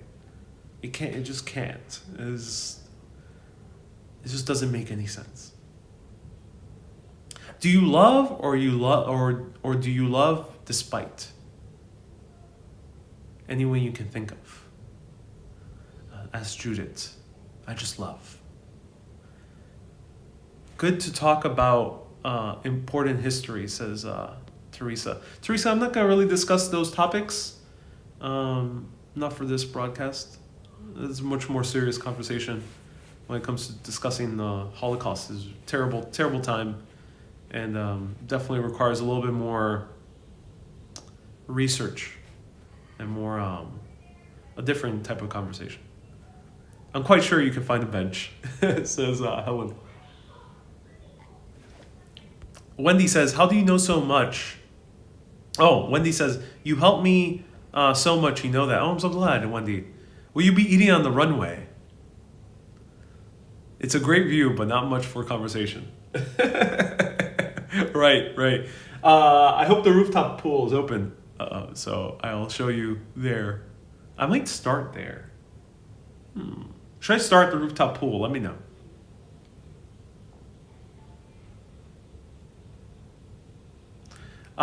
Maybe of the beaten track completely, but China was faster trains. Yeah, China does have very fast trains. I hope to ride them one day. Hopefully it gets easier to travel there.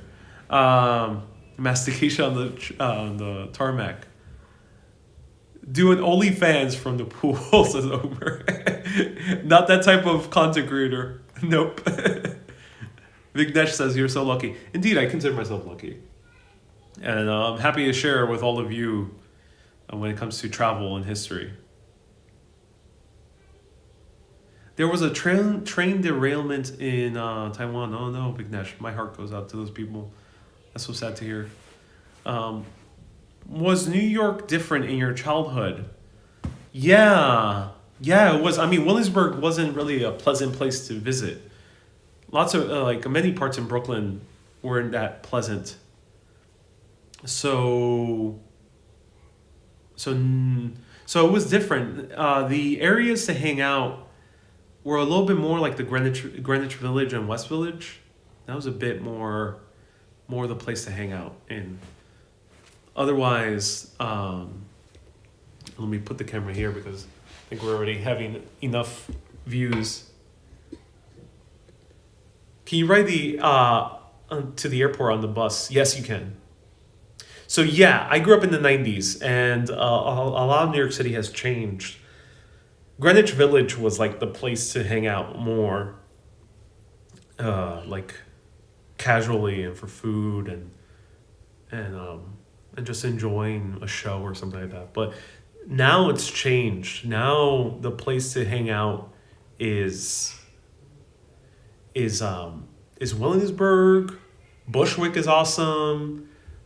You can definitely hang out a lot more in other parts of Queens.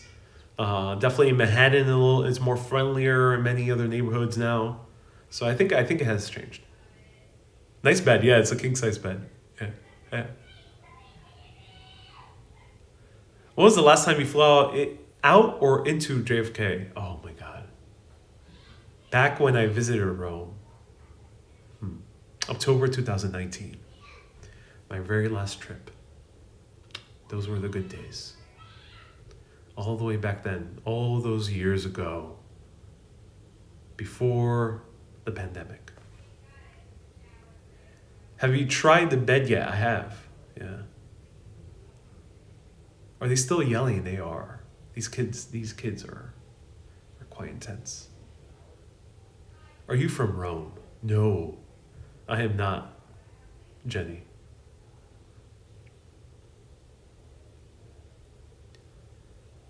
Yeah, I jumped on the bed. I did a few black flips.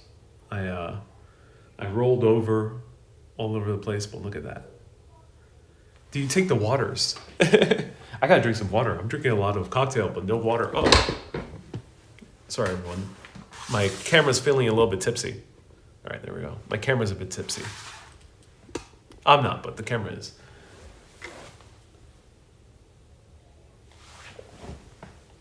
You might be in for a crazy night here, says Mandy. Do you think so? Do you think kids will just be noisy throughout the entire night? Let me know. Maybe I should go for a third cocktail for the tour of the TWA at night.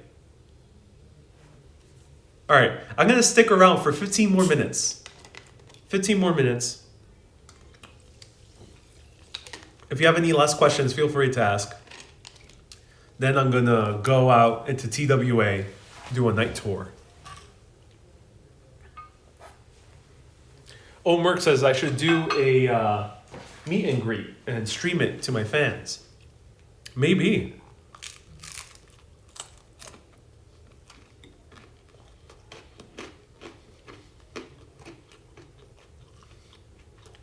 It's a bit hard now.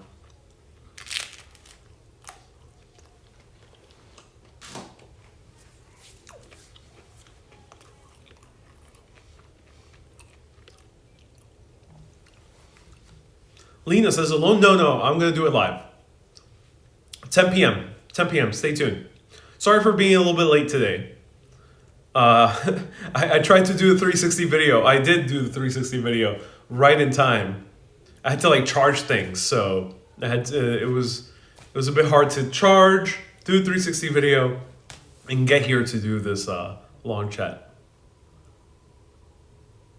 Miles, I gotta cook dinner now. What's funny is that I live in Long Island, only an hour away from where you are right now.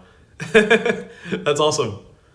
Enjoy dinner. That's amazing. I'm still thinking about the sandwich you had at that vegan joint. Oh, I still am too. You know, I actually got it wrong. That was not a vegetarian or pescatarian sandwich. That was real cheese. Really good cheese, but it was real cheese. I thought it was vegetarian cheese. I was shocked when I asked them afterwards. Yes, same, and Aya Vlogs. Yes, everyone, send your heart to Aya. She's going through a tough time with family. Unfortunately, she lost someone. I think she mentioned it. So send your kind regards to Aya Vlogs. Give her a follow, Aya Vlogs. I will be doing a collaboration with Aya Vlogs in a few weeks. Stay tuned, which is going to be fun as well. Do you have a favorite spot in Manhattan? Ooh. Yeah, I have a lot of favorite spots. But my favorite neighborhoods are Nolita, East Village, and now Tribeca is quickly becoming one of my favorite spots. Have I ever visited Montreal? No, have I ever visited Toronto? Asked Ibrahim. No, not yet. Not yet, but I will be going to, at some point I'll go to Toronto. Montreal, I have visited. That's one of the cities I visited. I visited over 18 cities. The meatpacking district is nice. That has a very nice area, yeah.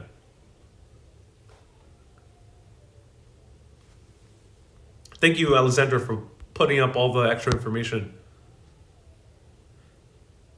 My aunt and her brother are from Long Island. Oh, cool, Smee. That's awesome. Have you ate at New York Doses lately? I ate at New York Doses like a month ago on live video, actually. It was really cool. I spoke with the guy. He's very friendly. I gotta go again. He's amazing. Are you eating a pizza? I'm eating a burger. I'm eating a pizza. So yeah, that was my... You can buy your Tesla soon, says Dickens. I hope so. I would love to buy a Tesla car. It'll be very useful here in New York. Yeah, like so I can travel to like nearby areas. It would be very useful, but not yet, not yet. I'm not that big of a YouTuber yet, ladies and gentlemen. But let me know. Do you want Urbanist to grow to a few 100,000 so I can get myself a Tesla, so I can stream, do more car tours on a Tesla around the outer parts of the city, maybe even to Long Island or to the great exotic lands of Staten Island. Maybe one day.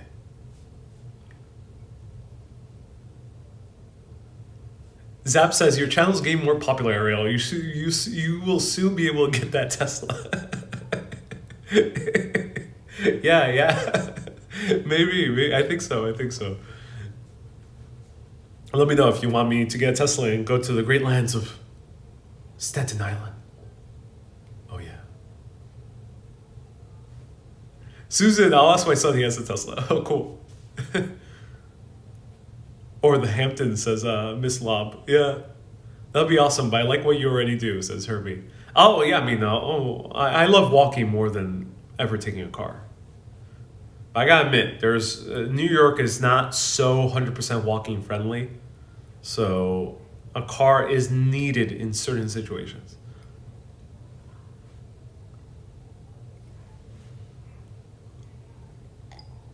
Smee says, I love Japanese. Oh no, Smee says, congrats on 40K. Thank you so much. And Vignesh says, I love Japanese cars. They make the most reliable ones.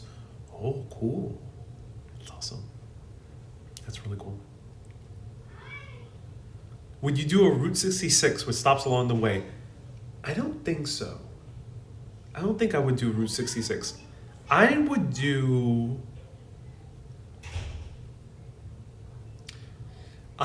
love to do a drive from Los Angeles to Nevada to Las Vegas. That would be fun.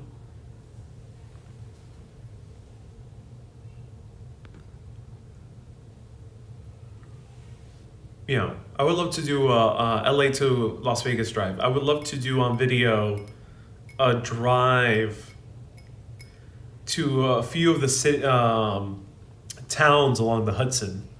I think that would be really fun for history. There's a lot of cool history there. And visit Jackie in Vermont. I think it would be really cool. Or straight to the UK. You know, I gotta rent a car in the UK. There'll be a large portion of the trip in Ireland and in Britain that will require a car. So will need to rent a car, especially in Scotland and Ireland, because I think they're not so easy via train or bus. And I think they're a lot easier if you just get a car. So yeah, I'll need to get a car there. Ibrahim, you live 43 minutes away from the Tesla HQ. That's awesome. Which one? They have like a bunch of them. Are you referring to California? Where do you see yourself in 5 years, says Mandy? Oh, that's a great question, Mandy. I see myself directing epic sci-fi action movies. And I see myself doing Urbanist in the cities I filmed these action movies in. And also, I see myself hosting and directing and producing a Netflix documentary series, either or both about the religions of the world, and also about what are the cities and the civilizations that existed before written history. So if you ever read any books by Graham Hancock, I want to adapt them into a Netflix series. But it's like very cinematic, very cinematic. Though I want to make a Netflix series that feels like a movie. But it's about real history, but feels like a movie. And looks like a movie. And has the sound like a movie. What film director inspires you, says Mona. Yeah, great question, Mona. The director that inspires me the most is Darren Aronofsky. Specifically the film The Fountain and Requiem for a Dream and Noah. The Fountain and Noah are my two favorite films. Two of my favorite films. And the other director that inspires me is Stanley Kubrick and James Cameron. So I got three guys who inspire me. Recently, who's been inspiring me as well is Greta Gerwig. Greta Gerwig, who directed Little Women and Lady Bird. Absolutely amazing director.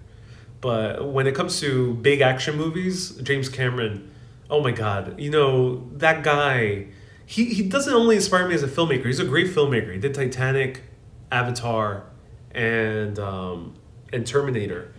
He doesn't only inspire me as a filmmaker. He's a great filmmaker. I think Darren Aronofsky is a better filmmaker.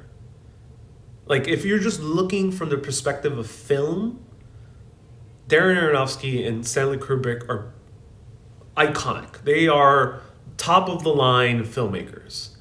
They're the best of the best. But James Cameron, he's a great filmmaker. That is true. But he is such a fascinating human being. The man is an adventurer and an explorer.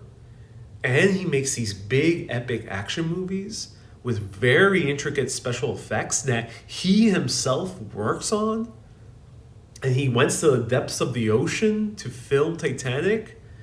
And also he's doing all these initiatives for helping the environment. This guy is just... And I love his personality. I met him once, James Cameron, and he was probably the most strongest handshake I've ever had in my life. Do you guys want to know the story of me meeting James Cameron? Alien 2 is a good movie, yeah. James Cameron knows action. Yeah, he knows how to direct action. That's true. I mean, True Lies is such a great movie. It is really a powerful movie. And then there's also, those movies. It's absolutely amazing. So some of you already know about this story because I've said it a few times. But I'm getting a lot of new viewers, so maybe you haven't heard this yet. What do you think about Werner Herzog? I don't really like his movies, but I do acknowledge that he's a great filmmaker. He's one of the best. And I really like his philosophy of filmmaking. His philosophy of filmmaking is amazing. Werner Herzog. He is a guy. He's a no-nonsense director. I really love about him. And he's very clear. He knows what he wants, and he's passionate, and he goes exactly for what he wants. He's someone who does not diverge from his vision. But James Cameron, so what a guy he is, James Cameron. Yeah, I know he has his things. James Cameron, like any other person, is a bit of a complicated figure. But generally, he's a good guy from what I've heard. And I went to a talk for the Blu-ray release of Titanic. And I was so excited for this. And I actually was supposed to go with a friend of mine who I had a crush on at that time, and she canceled on me. But I thought to myself, oh no, forget this. I am still going. Like, I'm 100% going nonetheless, regardless if this a person canceled on me. So I went on my own to see James Cameron. And lo and behold, almost the entire audience was dudes as well. So I think he's a director that appeals a lot more to men. Just a random observation. But I was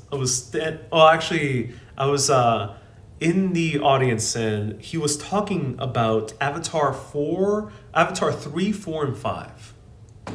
He barely talked about Titanic, and he didn't even talk about Avatar 2. Like, he talked about Avatar 3, 4, and 5. And when I saw it, I was like, oh my God, this guy's a genius. To me, I was so like amazed. Like, wow, this guy is talking. To him, Avatar 2 is already made. It hasn't even come out yet.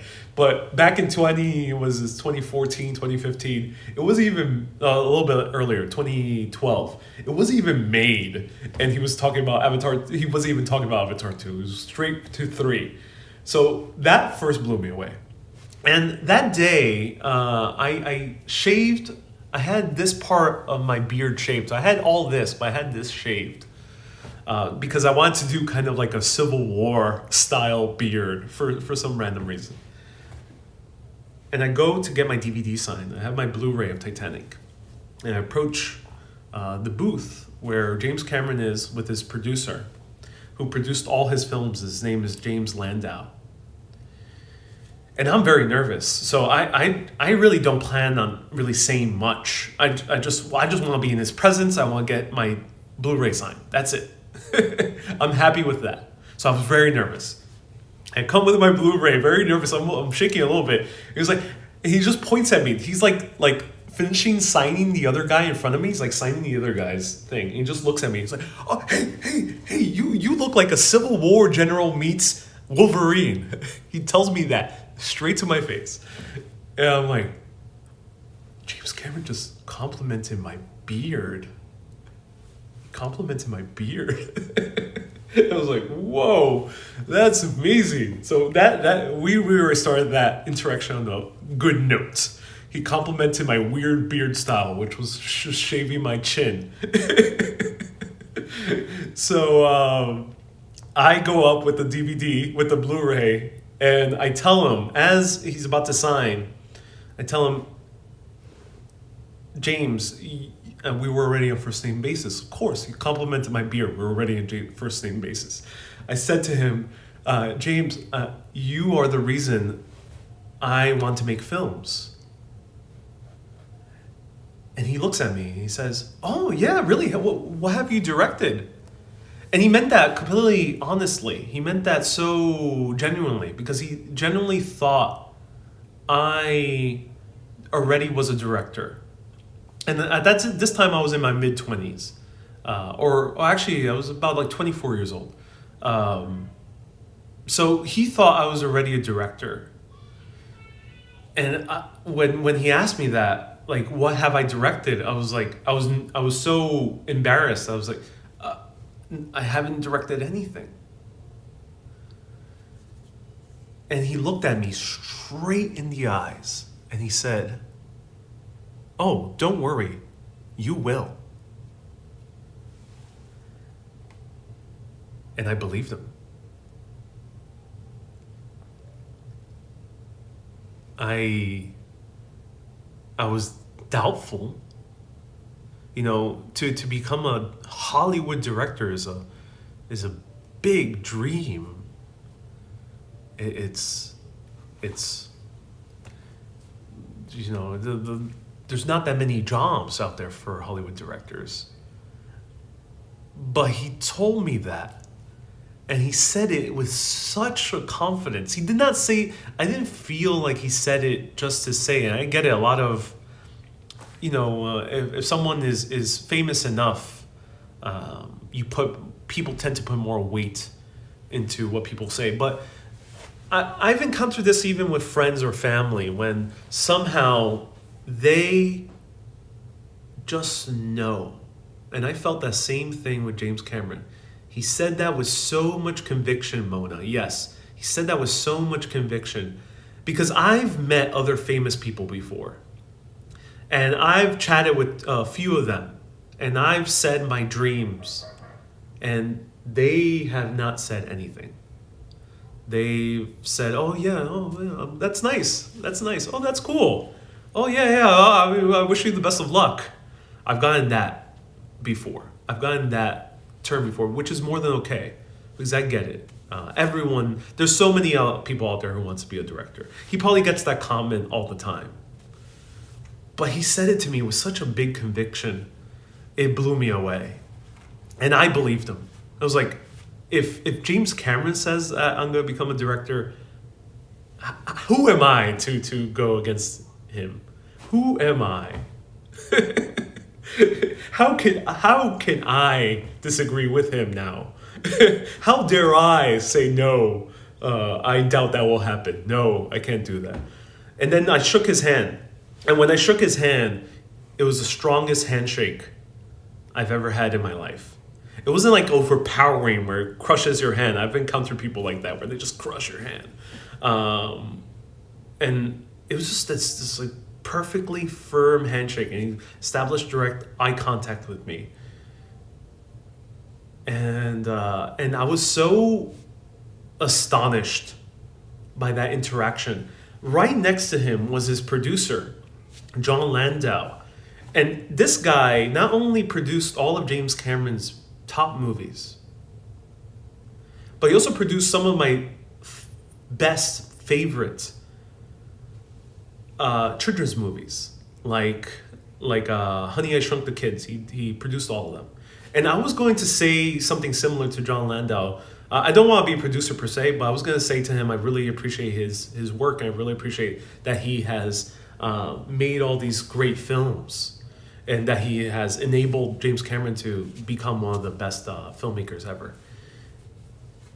And I was so astonished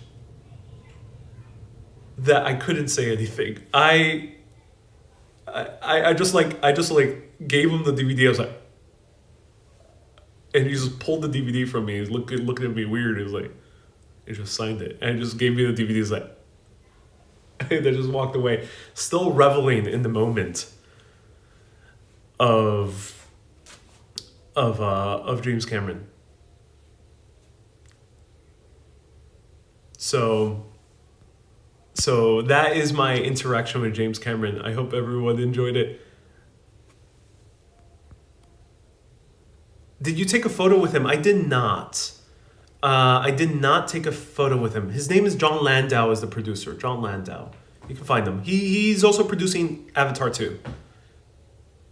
He's a really cool guy. I hope to meet him one day, or meet him again.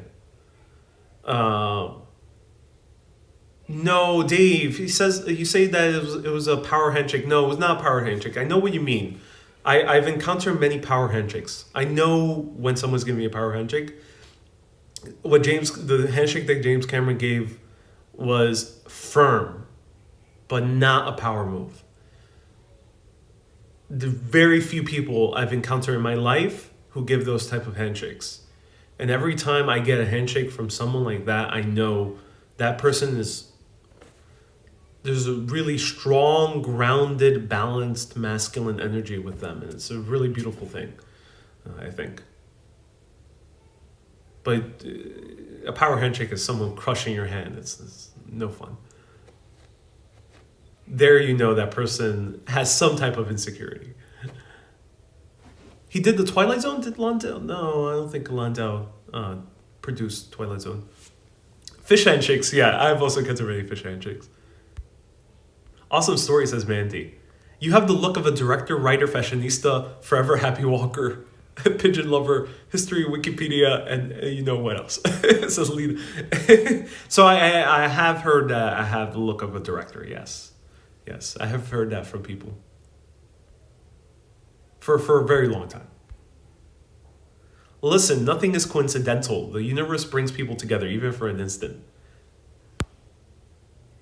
And it has Harrison Ford in it. Oh, where are you referring to, Helen?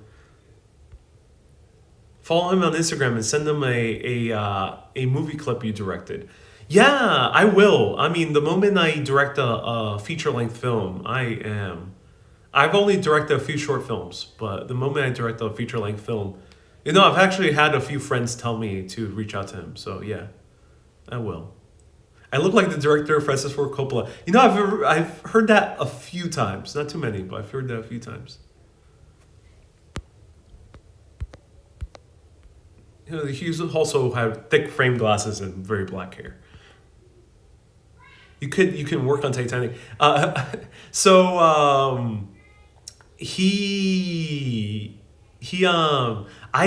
always wanted to work under him. I would love to be. I've never been so interested in having mentors at all. I know I have many friends out there who are really adamant about having a mentor. I never really been someone who wants a mentor, but if I have the chance to have James Cameron as my mentor, I will jump on that opportunity crazy fast. And I was actually reading up on Terminator 5. What was it called? Terminator Salvation? Not Salvation. I forgot the name of the recent Terminator that came out. And that recent Terminator that came out is the guy who directed it. I forgot his name, if anyone can remind me. He had big creative differences with James Cameron. And he said that it was a terrible working experience because James Cameron gave him way too many notes. He had a different vision of how Terminator was going to be like. And when I heard that story, I was like, dude, you're working with like a master filmmaker. This guy has made some of the biggest budget films, 2 of the biggest budget films of all time. What else do you think he's gonna let you do with his own work, Terminator? It's not. Why do you even think you can make your own movie out of it? Like, no, you're making James Cameron's movie. He's just not directing it, but you're basically directing in place for him. So I thought to myself, how ungrateful of him. And I really wanted to. I wished I was in that place instead. I was like, if I were directing Terminator 6 or 7 or whatever, I would take all the notes from James Cameron. I would listen. I would be there listening. Dave says he's bored. Well, Dave, have a great day, Dave. This is a show about chatting and about taking a sweet, sweet time. Is it Dark Fate? I don't think it was. Yeah, it was Dark Fate. Yes, Terminator Dark Fate. Yeah.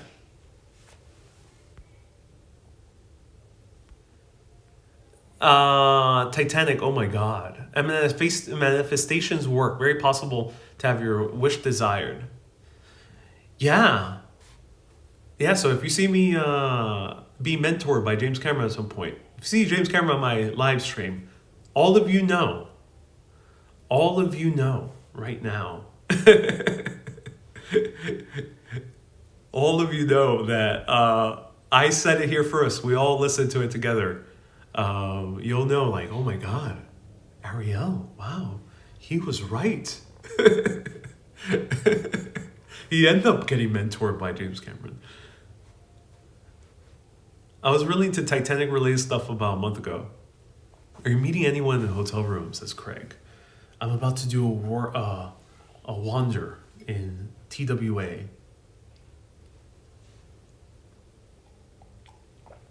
Okay, I got a little bit left. I said 15 minutes, but that story, I mean, I loved it. I loved telling it so much that I went a little bit longer, but that's okay. I mean, that's what this show is about. It's about going a little bit longer, about taking our sweet, sweet time with life, with love, with cities, with architecture. Saying goodnight. Give yourself a moment to get in touch with the universe. Indeed, indeed. Love How to Train Your Dragon. Ariel, I just subs. Thank you. Someone became a member when I was telling James Cameron's story. Who was it? Thank you so much for becoming a member. We have a new super urbanist. What is a Manhattan drink? I actually don't know. It's no mixer in here. It's pure alcohol. Have you ever listened to Van Neistat's... I love Van Neistat. Yeah, Van Neistat is Casey Neistat's brother. Excuse me. He is absolutely amazing. I love him. I love his original work with the... What's the name of the artist that he worked with? He worked with a famous New York City artist. I love his original films. His newer stuff is a bit weird. It's a bit weird. It's a bit interesting. I appreciate it. I appreciate the artistry, but the fact that he talks about it in a third person and calls himself the spirited man, I just find it a little bit odd. Tom Sachs, thank you. Who was this? Dill, thank you so much. Tom Sachs. You're doing great. James Cameron needs you, says Cauliflower. I would love that. I would love to help James Cameron direct Avatar 4, 5, and 6. I would love that. That would be amazing. In movies, what do actors drink instead of alcohol? Iced tea? I know when they're depicting wine, they do grape juice. If they're doing beer, I think they usually do apple juice. But when it comes to a whiskey drink, I think it might be iced tea. Someone just said it. Iced tea, yeah. Cauliflower, I appreciate the other $10 super chat. Frank Thomas. Thank you so much, Frank Thomas. Welcome, Frank Thomas, for becoming a new member. I want a Titanic sequel, says Susie. Yes, Titanic 2, Resurrection. Titanic comes from the grave, out for vengeance. I'm not a drinker, but I love apple juice. Yes, indeed.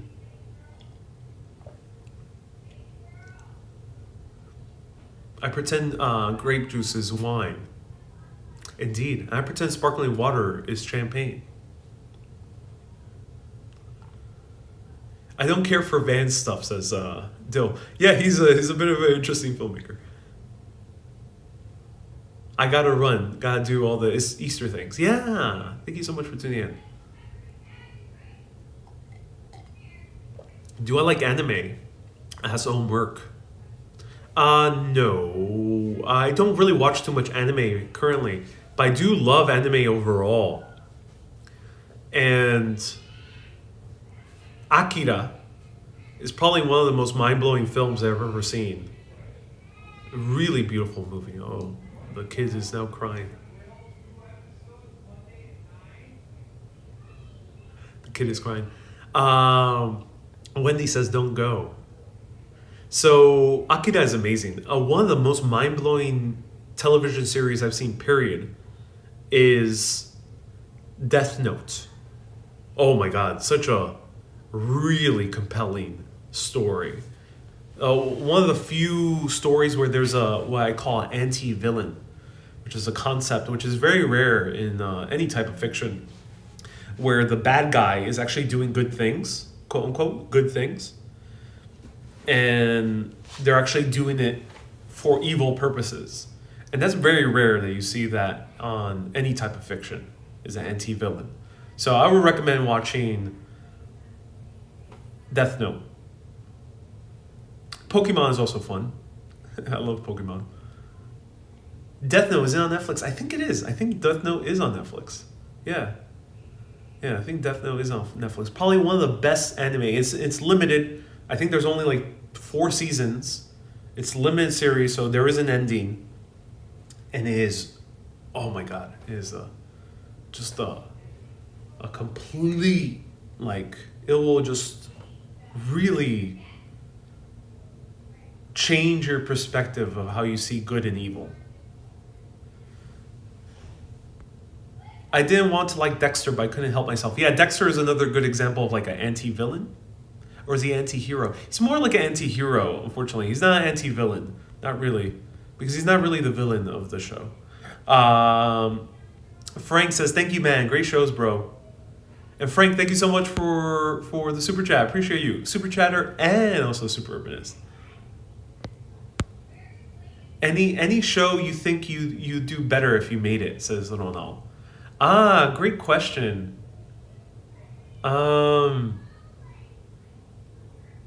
I would do a live action Death Note. I think I would do it better. That live action Death Note adaptation from Netflix is really bad in my opinion. I really did not like it. I think I would do a way better version. I would actually adapt it. I would change Tokyo for Manhattan and really keep most of the same elements. But you know, in Japanese culture, they have angels of death, which they call Shinigami. I would change it for a proper angel of death here in the U.S. because we're based on mostly a Christian culture. So yeah, I would change it for like an angel of death or death itself instead. Well, I fixed the Cats movie. I probably would not do a Cats movie. the movie Cats, no, I don't like the musical either. My own personal opinion. I love Andrew Lloyd Webber, but I wouldn't do Cats. That just freaks me out. People dressed as cats always freak me out, even as a little kid. And Mohane, thank you so much for tuning in. I appreciate you. And how can a judging person be more perceiving? How can a feeling person be more thinking? A judging person could be more perceiving if that's a great question. Don't be judging. Don't be judging. I love cats, the actual creatures, but when they're made into human form, it's so weird. And the music was bad too. Memory is a really good song, yeah. Says Stephanie. Yeah, I agree, Stephanie.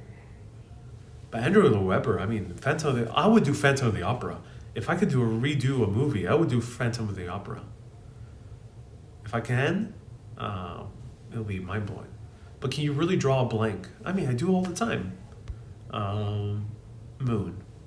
But you know, if you draw a blank, just talk about something else. Or just say whatever comes to your mind.